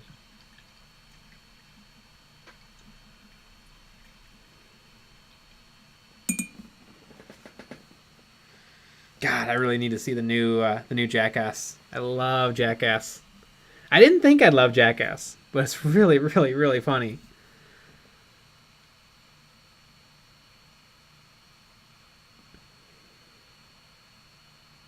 Brian Thompson, how do I transfer my fart in a pot to a dropper? It can be a little tricky because you're gonna lose a little bits of the air. I think there's some 3D prints available online. There actually are. There's 3D prints that like hold the pots in the perfect position and then funnel the paint from they funnel the paint from the pots into the droppers. I figure you just use up your pot, and if you don't like pots, you buy Vallejo or Army Painter or anything else. Whatever happened to those special tops that somebody invented? I think they probably stopped selling because they were over $1 a piece. You just don't see them anymore. Somebody made dropper tops for Citadel pots, but they were really expensive. Mm-hmm. Are they not like Doctor Dropper or something? Something like that. Doctor Tabletop Dropper Top. Sean, Jay, you only watched Jackass for the first time? No, I've seen all the Jackass movies, but I haven't seen the new one yet.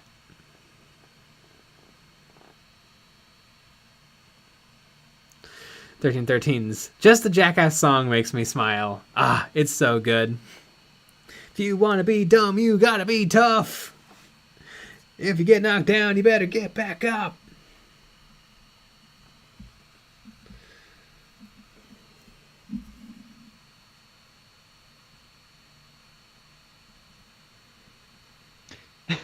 Edscar. So, you can condense farts into powder, basically powdered poo, that you can then add air to, and you get the fart back. Yeah, I suppose that'd work. Yeah. I think that's a great idea. Seems like airtight logic. Geez, this might be one of the smartest streams we've ever had. Now we're really solving some problems here. Yeah. Interesting.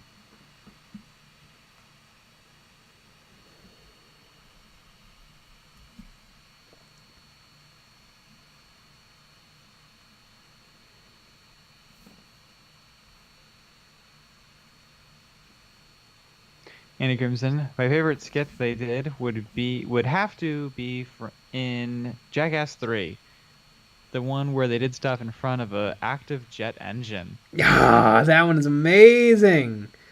God, yeah, those things put out some incredible amounts of just pressure.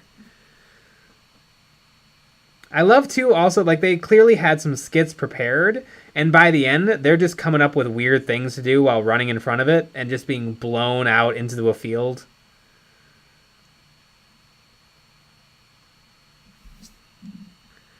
There's some great bits online too that never made it into any of the movies, like when Johnny Knoxville did his Rolling Stones cover. He's strapped to a target getting paintballed. And of course, his friends all immediately shoot him in the thighs, where you're super, super sensitive. Oh, I can't imagine anything more painful than like taking 10 paintballs to the like inner thigh. Oh, yeah. God. No, thank you.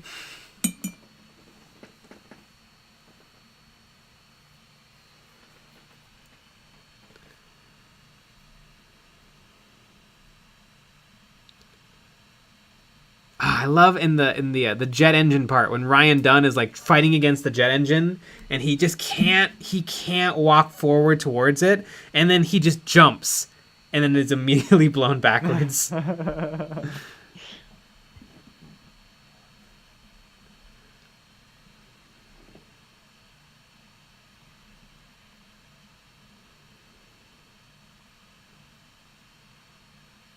The Rybot. Jay, the force from a jet engine is called thrust. Yeah, it is.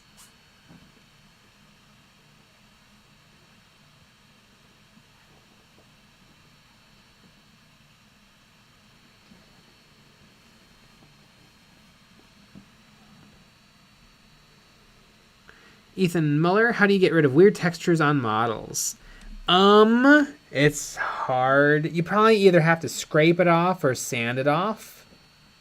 Because, yeah, you're definitely not going to be able to cover texture up with paint.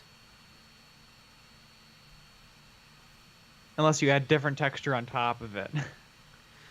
Yeah, I guess if you want to use the texture, that would be one thing.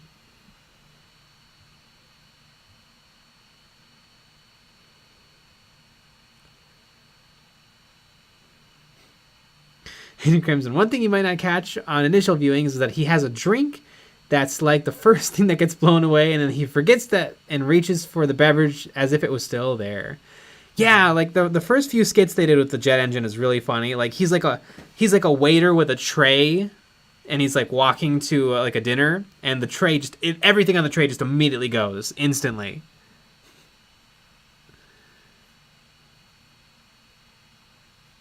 Sean, did Knoxville ever have any of his own kids? I think he has kids.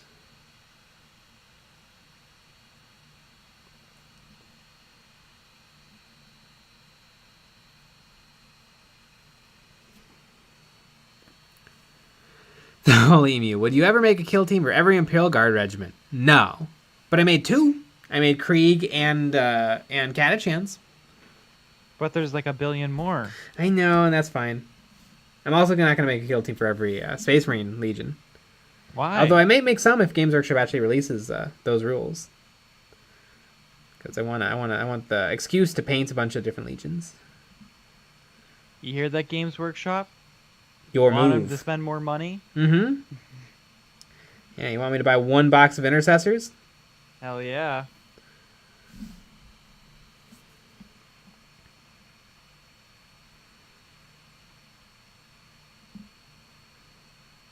If you want to be dumb, you gotta be tough.